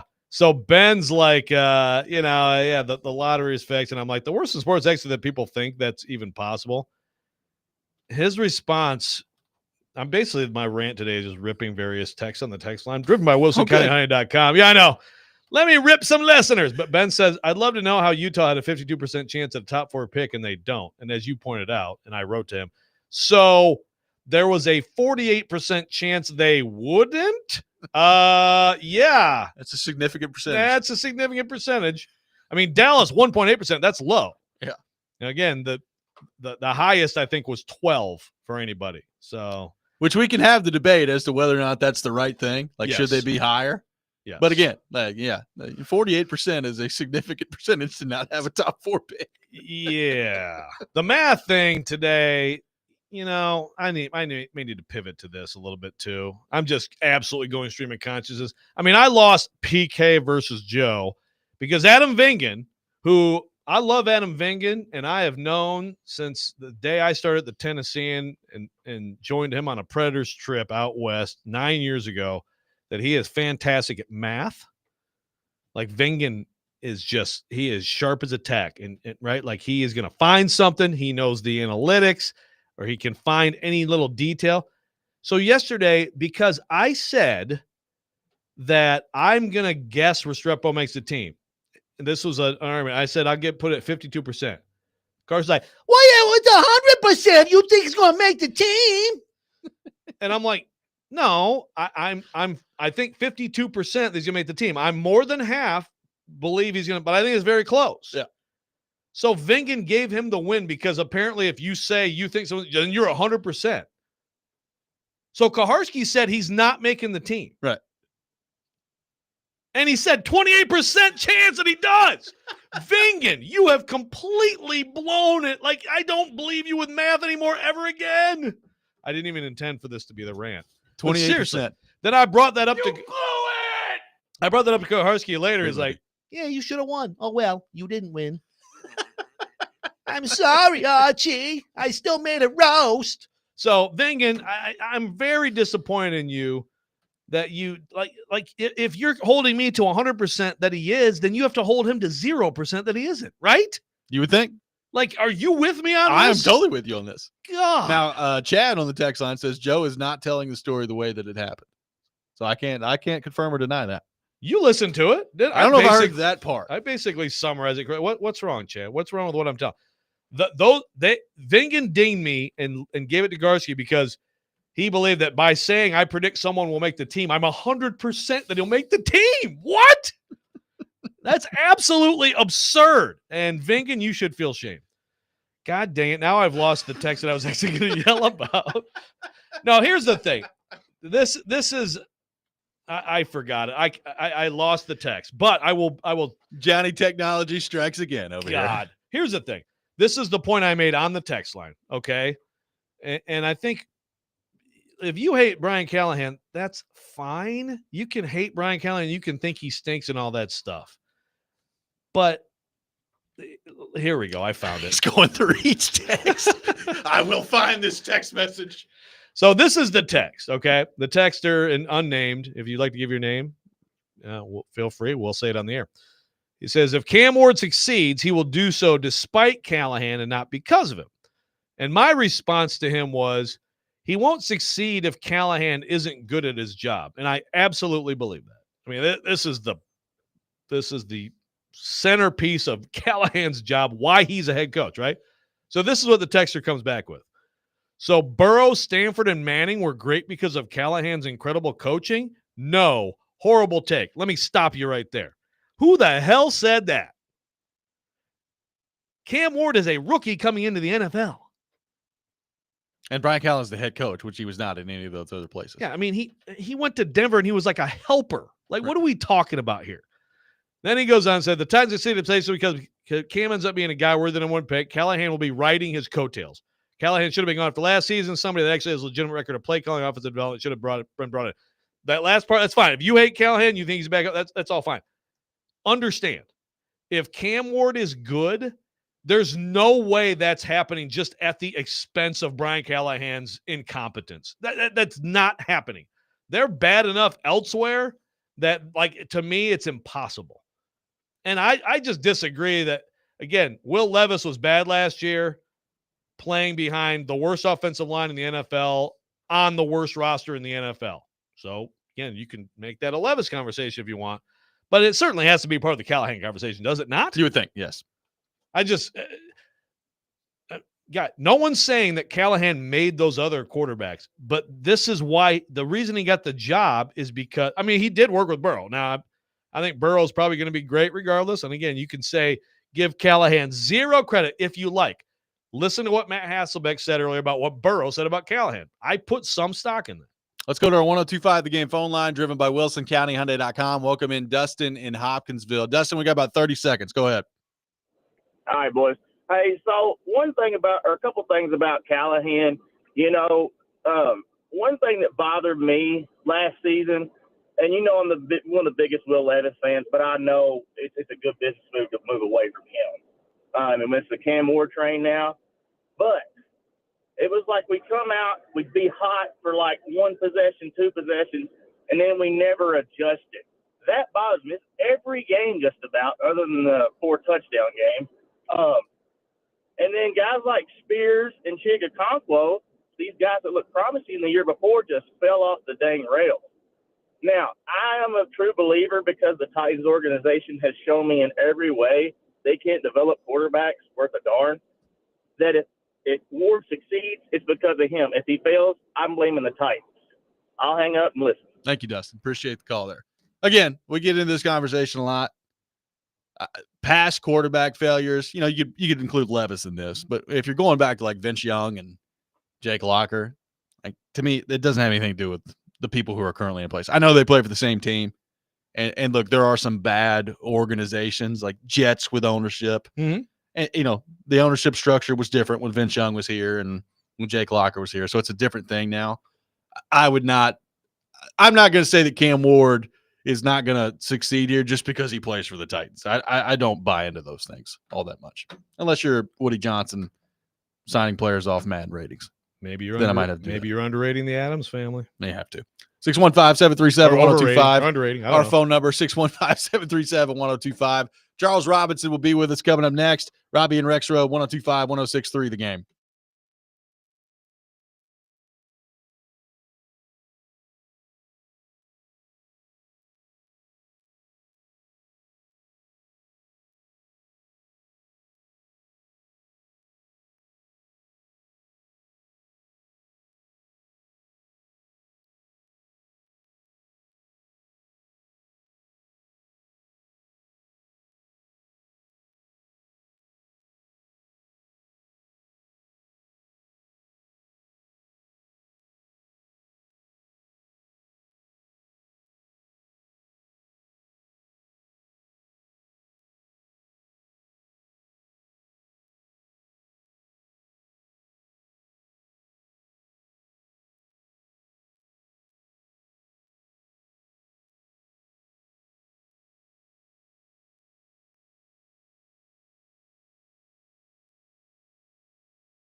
Final hour, Robby and Rexrode, 102.5, 106.3 The Game, brought to you by First Horizon, Big Bank Muscle, Small Bank Hustle. Visit firsthorizon.com/get-it-all. Robby Stanley, Joe Rexrode, Ian Safar here with you on this Thursday morning. We head to our 102.5 The Game phone line, driven by WilsonCountyHyundai.com.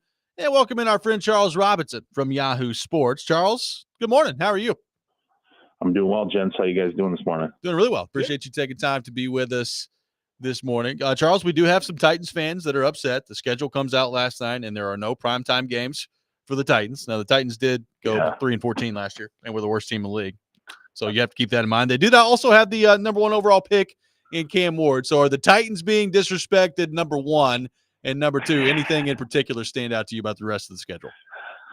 I mean, it's rough. That's definitely rough with 0 primetime games. I thought they'd at least get one, given that they, first pick in the draft, Cam Ward. But I don't know. I mean, the whole Cam Ward experience this far, in terms of like how the NFL has celebrated it, doesn't it feel muted? Right? Yes. I mean, we talked about this coming out of the draft. We're like, man, we're like, let's get Cam Ward out of the way as quickly as possible so we can talk about the Travis Hunter, that trade. But even then you can circle back, you can talk about the guy a little bit more. And it sort of felt like since then, that's what the experience has been. And I don't know if some of that's just because, how critical everyone is about the quarterback, class and, where Cam would have ranked in, the 2024 class and, all these different things. But yeah, I was a little, I think they should take it personally, organizationally. I think ownership should take it personally.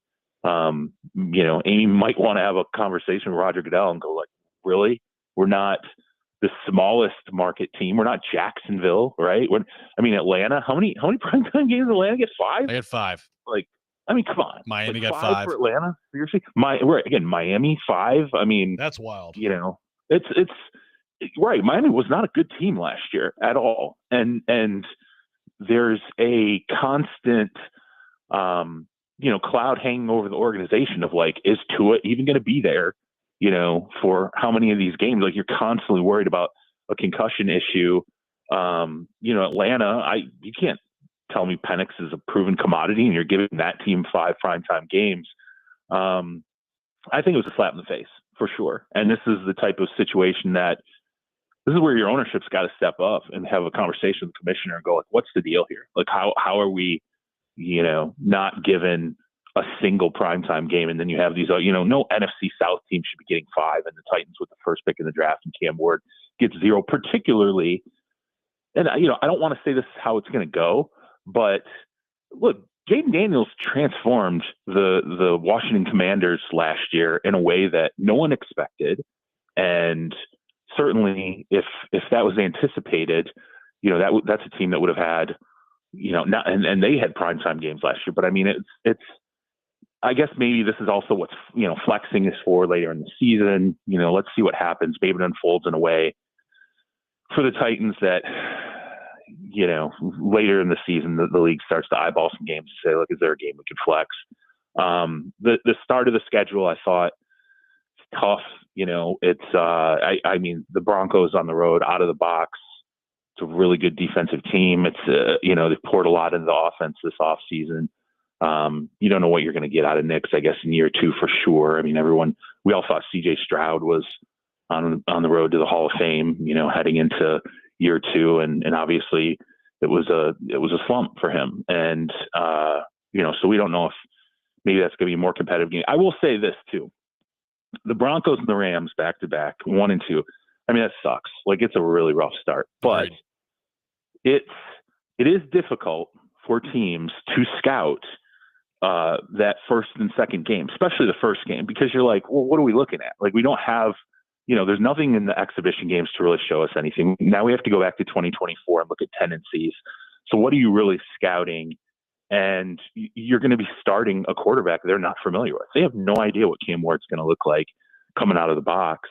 So you'll get, I feel like every week 1, there's an upset that kind of leaves our jaws wagging. We're like, what the heck just happened? Jacoby Brissett went into Cincinnati last year and beat Joe Burrow. I mean, the the New England Patriots were trash, right? It's a terrible team. And yet they go into Cincinnati and beat a reasonably healthy, Bengals team on the road in week 1. So it can happen. I don't want to just automatically be the downer and be like, oh yeah, it looks like they're going to start 1-3. Maybe the Colts are functional by week 3 and Daniel Jones is the starter. Could it be an 0-4 start? I don't want to say that's not possible, but everybody's just got to relax a little bit. This was it was definitely a bad schedule, reception. And I know everybody's down on Brian Callahan and worried, but have faith. The second you see Cam Ward out there throwing in a Titans uniform, you'll get some good feelings. We'll build up eventually. Every training camp tour I go onto, I go into some franchises where I'm like, oh, this just seems terrible. And then I walk in and there are reasons to be optimistic. And you feel, I don't remember many preseasons where I walked out of facilities feeling like, okay, this team's just going to be, positioned for the first or second pick in the draft. You always feel like, okay, they got a chance. So just breathe a little bit and know that, slap in the face in terms of the primetime games and definitely a tough start, but let's not be all doom and gloom. Every week I feel like I'm trying to make people feel better. Instill some optimism, right? Or defend Callahan or, just try to have people just relax a little bit. Just focus on Cam Ward, right? Like a lot of the season should be focused through him. And you never know what you can get out of them. Well, I wanted to talk about that a little bit. We were just been talking about, I guess here's something I believe. I don't believe Cam Ward is going to be good this year and beyond. Well, I guess we'll just say this year. I don't believe he can succeed if Callahan doesn't do his job well. There are fans who are so out on Callahan. It's like, even if he does succeed, this guy just rides coattails and it's despite him. I don't think that's feasible. I don't think that's realistic. What do you say on that? And Callahan had a bad first year. I think you can make a lot of excuses for him. We're going to find out about him as a head coach, but do you think that he could be up to this job? I think you have to see him with another quarterback. Okay. I guess for people who are just like, oh, Callahan, everybody's out on Callahan do they think Levis is a great quarterback? Honestly. Some I think might. There are some people who'd like to see him get another chance. Really? Not a lot, but not a lot. I don't. You saw some of the decisions that were made, right? Callahan wasn't making those decisions, right? Callahan was stunned at some of those decisions. Yeah. He wasn't staring down a wide receiver and throwing pick sixes. He wasn't. I don't want to keep going back to the Carson Wentz comparison, but there's only so much you can do when you send somebody out on the field and they're just doing inexplicable things with the football that you cannot do. You can try as much as you want to coach that out of a player, but if it is who they are, what was he supposed to do? Was he supposed to tell Levis we're just going to hand it off 40 times a game? You're not going to throw it. They even got to the point where they were protecting him as much as they could, and it was still bad. So, the offensive line, that's another thing too. It's functionally that offensive line should have been better, and it wasn't. And you pin some of that obviously on the coaching staff, but you went out and you spent a ton of money on a left tackle for a reason this offseason. You continue to, pour resources into the line and hope that it comes around with coaching. To answer your question, Joe, if Callahan is bad, if he's just bad, no, Cam Ward's not going to succeed. The team's not going to succeed. It's like the Eberflus question last year. People are like, what if Matt Eberflus just isn't a very good coach? What if Frank Reich's not a very good coach, when he's dealing with Bryce Young? And it's like, no, it's going to be a bad experience. It's going to be a bad team, and you're going to replace them. And that's not a great merry-go-round to ultimately be on, but at least see him with a better quarterback, right?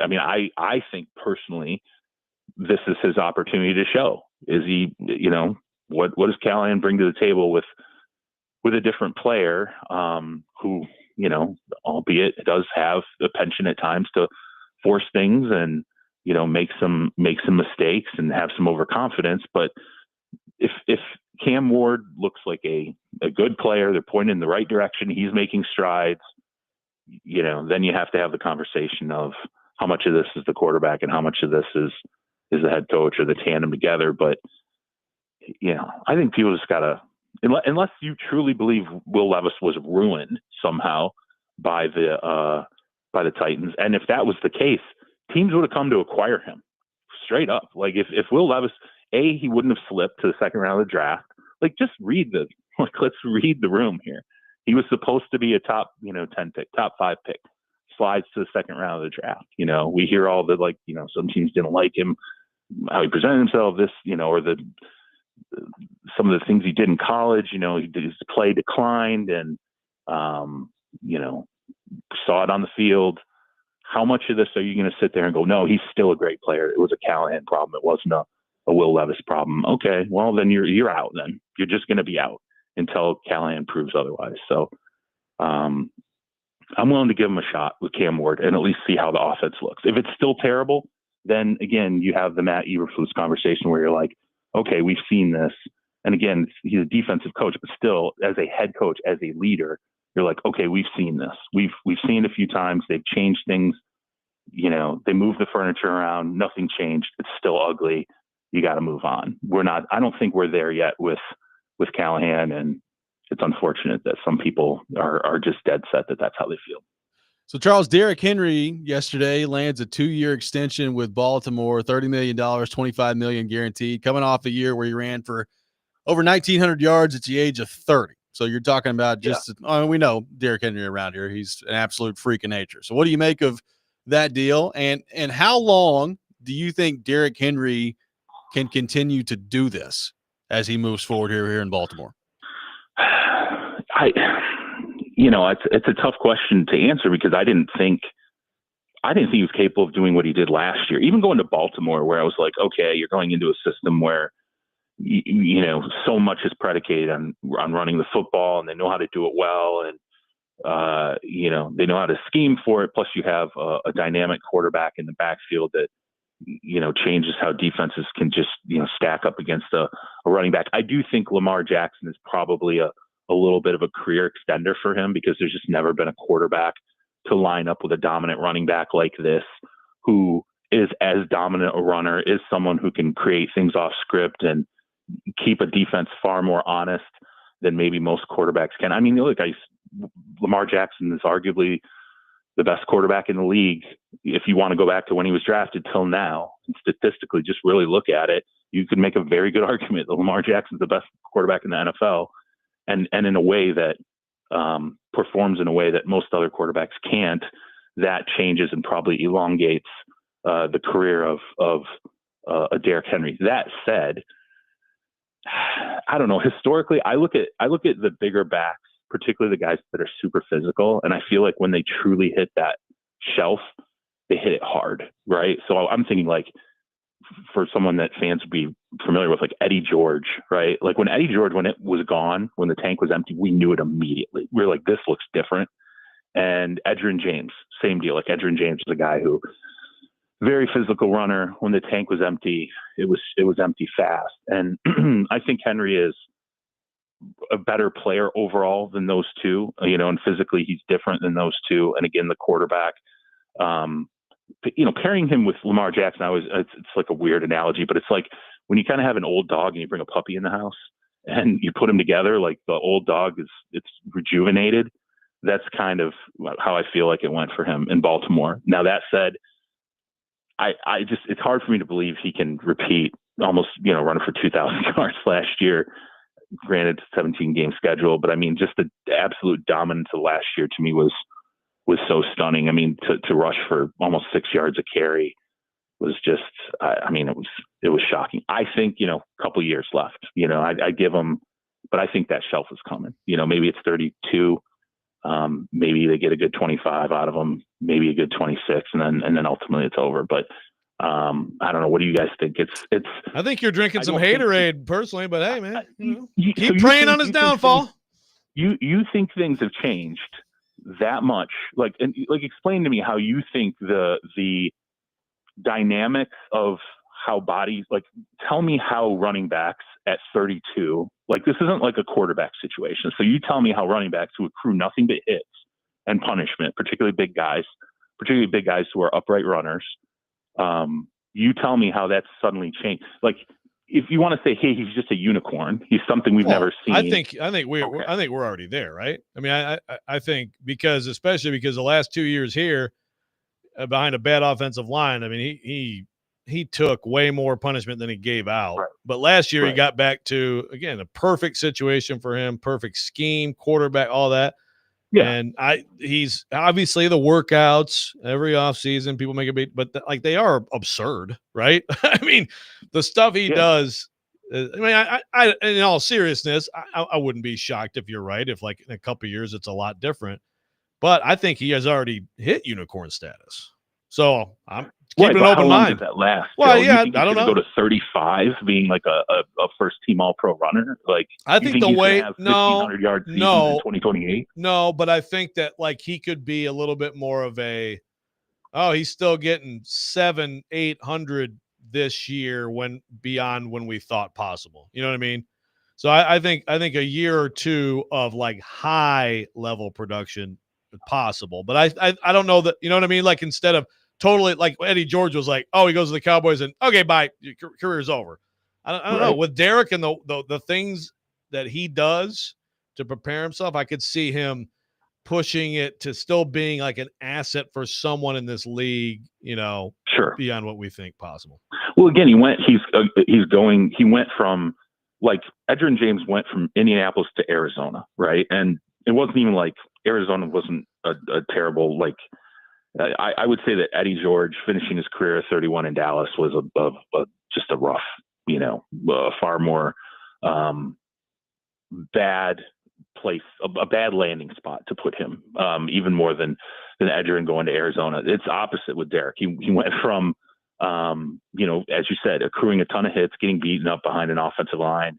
You don't go from averaging in 2023, what do you have? It's low fours, right? 4.2 a carry, right? It was 4.2. He had no chance in this terrible offense.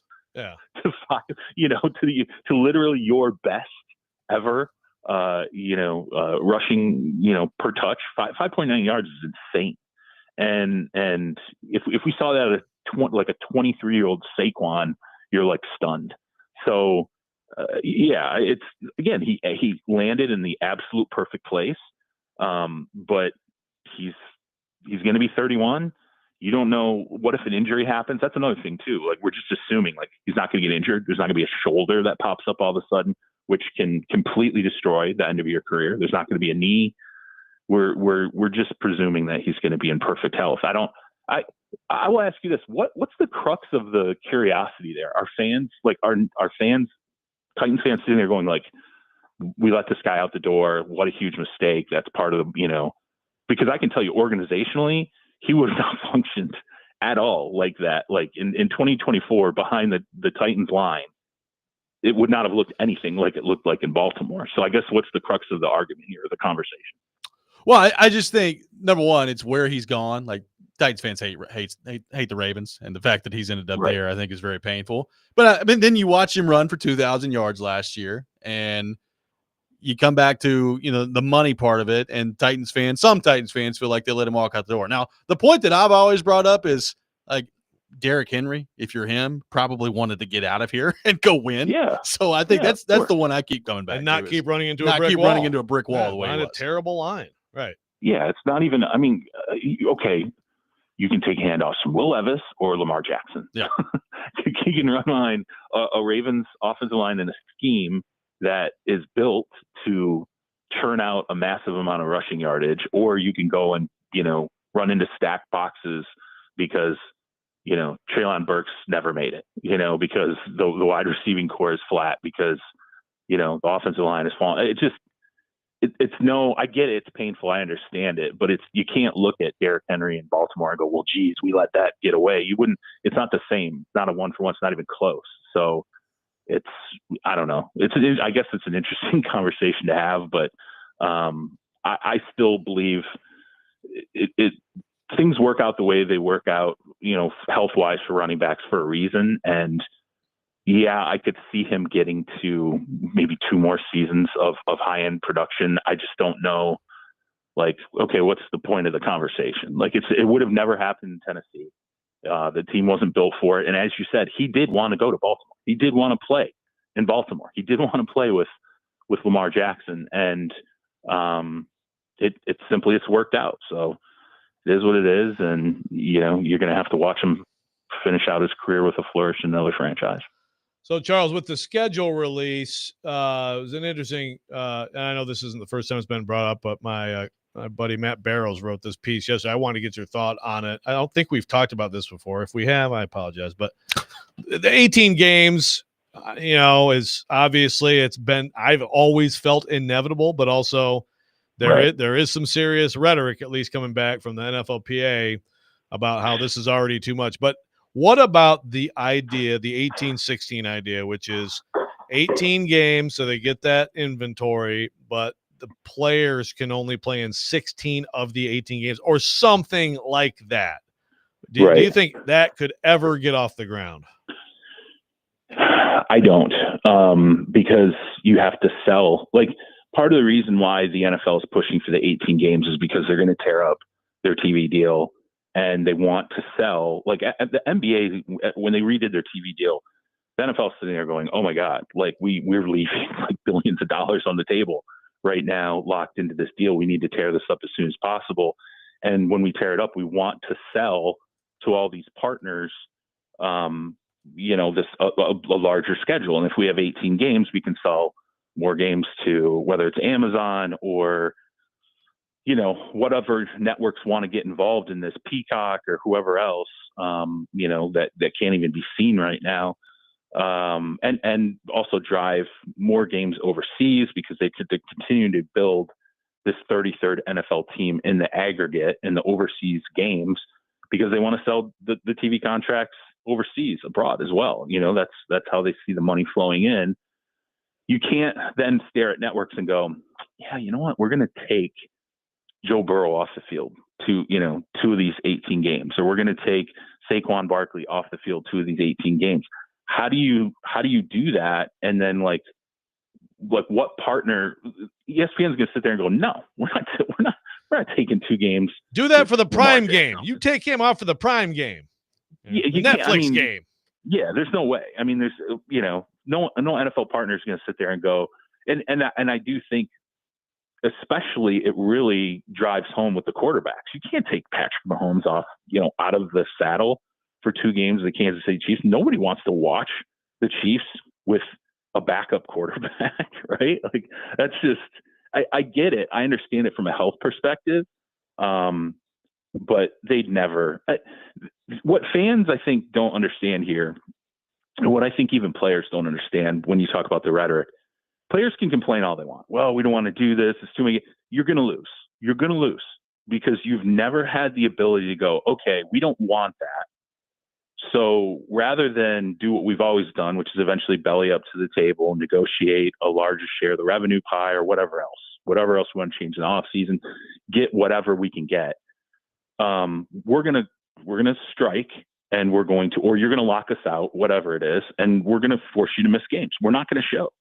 And we'll dissolve the union and we'll miss games. And then, you can decide in October when you've lost billions of dollars because we're not playing and you've tried to put together, teams of, for lack of a better term, scabs. Then you're going to relent. The NFLPA, the players unions, never had the ability to make that happen. And that's why they always lose. That's why they'll always lose. That's why NFL owners sit there and go, we know eventually they'll break. So they'll give in to the 18 games. And I think what's interesting about the union is when you had the change in leadership and the new regime comes in and initially sounds amenable to an 18-game schedule, comes out of the box basically saying okay, we're listening, rather than doing the saber rattling that the previous regime would do, which is instantly say no to everything and you constantly say no. the players kind of freaked out, and they're like, wait, what are we doing? Like, we're actually talking about entertaining this. And so if you look from the Super Bowl in February 2024 to the Super Bowl in February 2025, the message changed radically in the union. Whereas, February 2024, I was like, yeah, it's like kind of like we're open to talking about it or whatever. We'll see. And then February 2025, it's like the players don't want the game. That's because the players all freaked out and basically told the union, like, no, we don't want this. And then the union had to change its message. But it's not.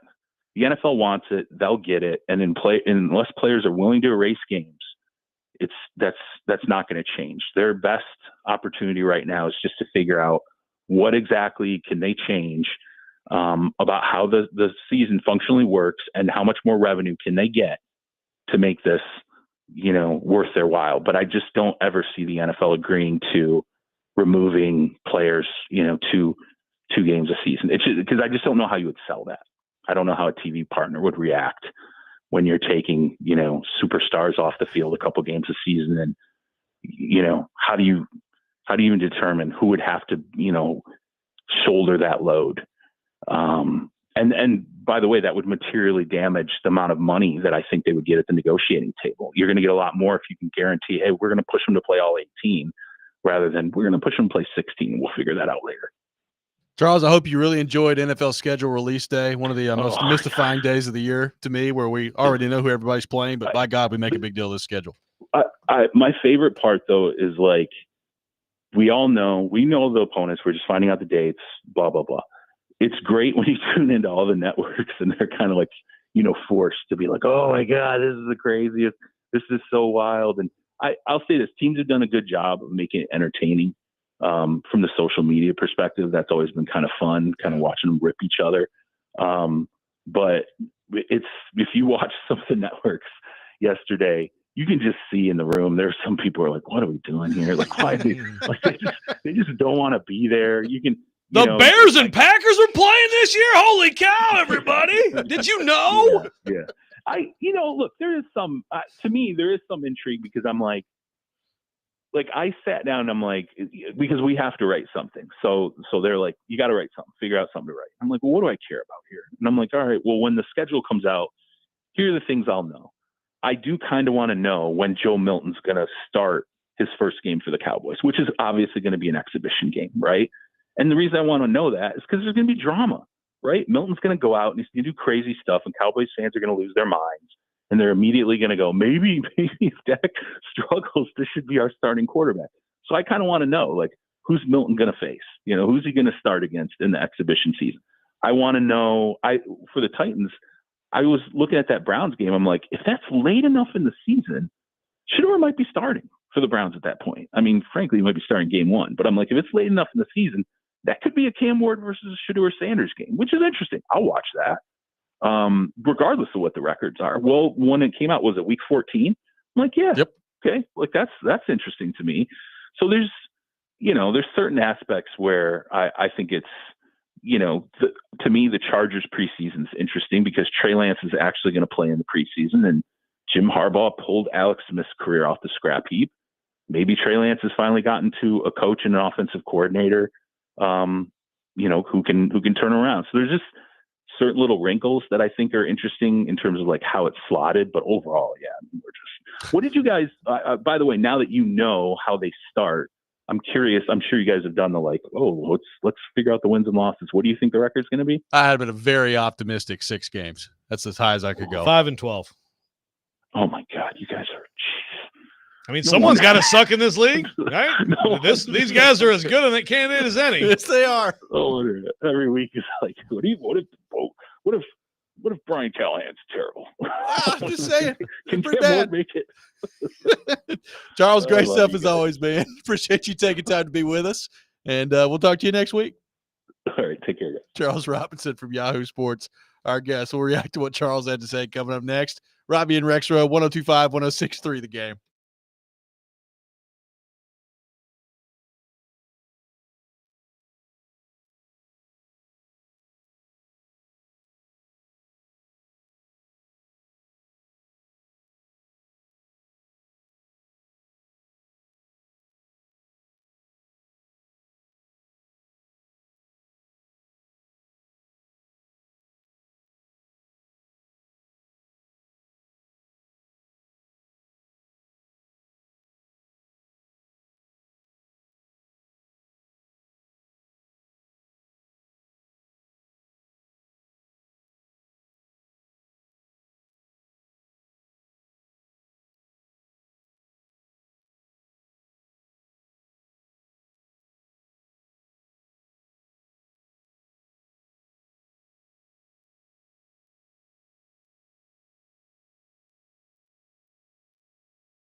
Welcome back in, Robby and Rexrode, 102.5, 106.3 The Game, live from our Busy Bee Plumbing, Heating, and Air Conditioning Game Nashville studios, home of the $99 yearly Beehive membership, where the buzz is always about great service. Appreciate Charles Robinson from Yahoo Sports for being with us in the last segment. What did you make of Charles's take on the Derrick Henry part of this in Baltimore, and how much longer Henry can play at this level? What a hater. Like someone brought up in the text line, he's comparing him to Edgerrin James now. I mean, Edgerrin James, a Hall of Famer. He mentioned him. Yeah. Edgerrin James probably gets a little bit of Edgerrin James was a hell of a player.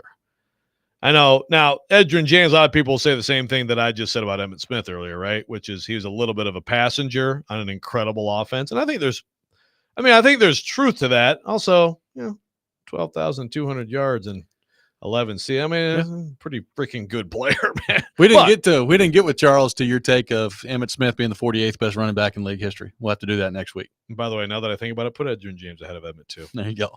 Yes, that might have been a little much, but I hear what Charles is saying, and look, how could Lorenzo Neal, put him ahead? Who we got on here? We got Work Done on here. What we got? How about Amon Green, a nice Packer legend, huh? Ezekiel Elliott. 9,000 yards. Cam Scattaboo's already ahead. Thomas, I like that kid's humility. I like his approach. No, but I think, look, Charles is probably right with Derrick. It's like, I think this year could be another huge production year. The year after that, right now, like he's trending to where I think he could have a couple really good years. And then how much more after that can you really expect? But I think he can. It depends. Does he want to hang around and at some point almost become like a short yardage guy, and stuff like that? Maybe not. I'll put it to you this way. I will be surprised if he comes anywhere near 1,921 yards this year. Now, but I could see on that team at his age, I could still see, 1,400. Yeah. And if you put up another year, 1,400 yards at age 31, it's pretty darn good, man. So, like, to me, it's less about, like, does he have another 2,000-yard season in him? Probably not. But what if he's got 3 more years at, let's say he's 1,400 this year, and he's 1,200 the next year, and he's 1,100 the year after that. I mean, that still starts to accumulate pretty quickly right there. Right. Like if he has 1,400 this year, he moves into 10th place and edges out Tony Dorsett. Yeah. For 10th on the all-time list. And then you're very close to Dickerson, Bettis, LaDainian Tomlinson, Curtis Martin, and there's one, who's, again, great, heck of a player. Maybe he's a little underrated, but man, 14,000 yards in 11 seasons. You don't think of him as one of the greats. At least I don't. I think of him as a guy who's a really good back. But yeah, no, Derrick, all of a sudden, so if he does what you just said, so then he's going to end up, he's going to be right there knocking on the door of Adrian Peterson at 5th and right behind Barry Sanders at 4th. I mean, that is rarefied air. Yeah. I mean, look, I'm with you from the standpoint of, I thought that there was a chance that when he left the Titans that, he was turning 30 and that the best days were behind him and that was going to be what it was. And then by the numbers, I mean, he did not reach 2,000 yards. He was right on the doorstep of it. But from a yards per attempt standpoint, he had the best year of his career last year at 5.9. The fit could not be better. No, with it's a the great Ravens fit. And Lamar and what he does to the running lanes, right, with his threat to run. And I think Derek Mason said this yesterday. Henry, pure runner, might be like just the best pure runner. If you don't, if you take out the receiving and the all-purpose situation in the past however many years, and you put that in there with Lamar and just their offensive line, you couldn't find a better fit. I think that's subjective in terms of what you consider. Because I still think like Barry Sanders just with the ball in his hand is the hardest guy to tackle ever. Some people would say Jim Brown. No, different era, but all that. But yeah, the power and speed combo of Derrick Henry it's not quite like anybody. And that's a great point, of course, on the fit. I think someone on the station might have said that all along that that's where he should have gone, but I don't remember. I don't know. Yeah. Very humble. Very humble, #blessed. Going through Titans history, how many Probably running not. backs you think are better than Emmitt Smith? Chris Brown, put him in there. He had 1,000 yards one year. Antonio Andrews, who Karski said yesterday, the worst running back in Titans history. It is amazing to think of Marcus Mariota's first backfield with Bishop Sankey and Antonio Andrews. It's amazing. He scored a point. My goodness. Ugh. Marcus, man, I got to say, so we talked about Kaharski. Did you see his piece where he broke down the starting, the supporting cast? I mean, Marcus's rookie year with those receivers, with that offensive line, and with those running backs. You know, he had Delaney. It was him and Delaney Walker playing catch, and everybody else shouldn't have been in the freaking NFL. There's a reason that they sucked that year. Yeah, but his numbers were actually like pretty freaking good, all things considered, which all lends into, pretty good quarterback. That'll be the last word from you today. 615-737-1025, our phone number. One more segment with Joe and Ian coming up next. We'll get to more of your thoughts on the Derrick Henry front, on the Tennessee Titans front, as well as I'm halfway choking on myself. This is Robby and Rexrode, 102.5, 106.3 The Game.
Robby and Rexrode brought to you by First Horizon, Big Bank Muscle, Small Bank Hustle. Visit firsthorizon.com/get-it-all.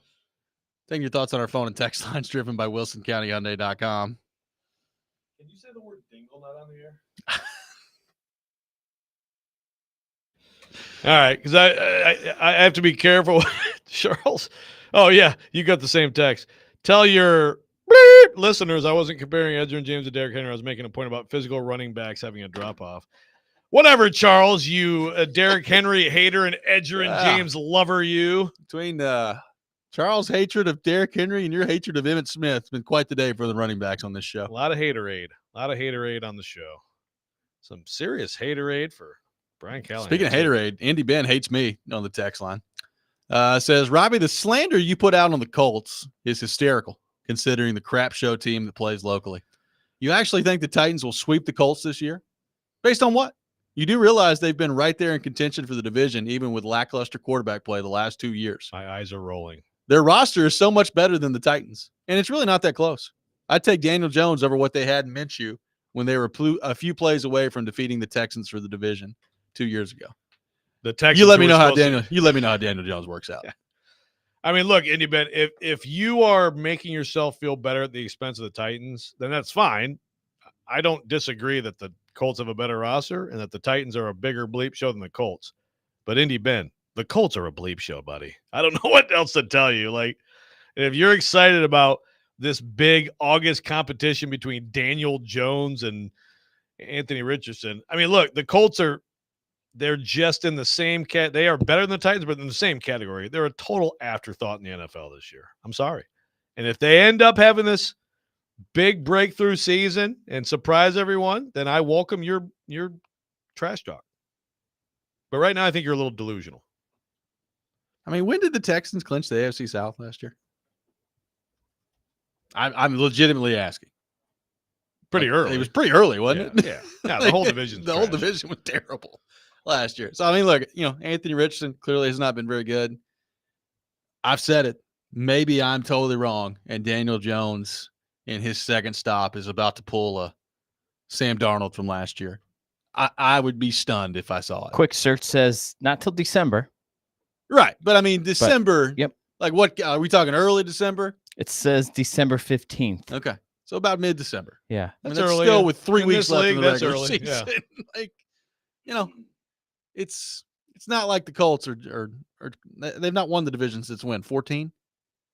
So yeah, they got close with Rivers, and they got close-ish with Minshew in C.J. Stroud's rookie year. I mean, that is a great point. Indy Ben, the Colts, the AFC freaking South. Terrible. You haven't been able to win that in more than a decade. My God, that's embarrassing. So again, I'm not trying to sit here and defend the Titans because, like we just went through the schedule earlier. Like I said 6 wins at first glance for the Titans, and that's me being incredibly optimistic. I think there's a chance they may end up at 4 or 5. And I think that is the difference between you and me. I think I have them splitting the Colts. You have them sweeping, so I have them at 5. But I have them sweeping the Colts and the Jags, but mainly because of who's playing quarterback for the Colts and those 2 idiots running the Jags. But this texter, I think, has a great point. Before we get out of here, that says the Titans ruined Marcus. I mean, I think that's something that we should probably explore more on the show. I don't know what you think about that, but Yeah, I wonder if the Titans feel that way. That would explain partially why they are where they are in the standings right now. There's inability to absorb reality.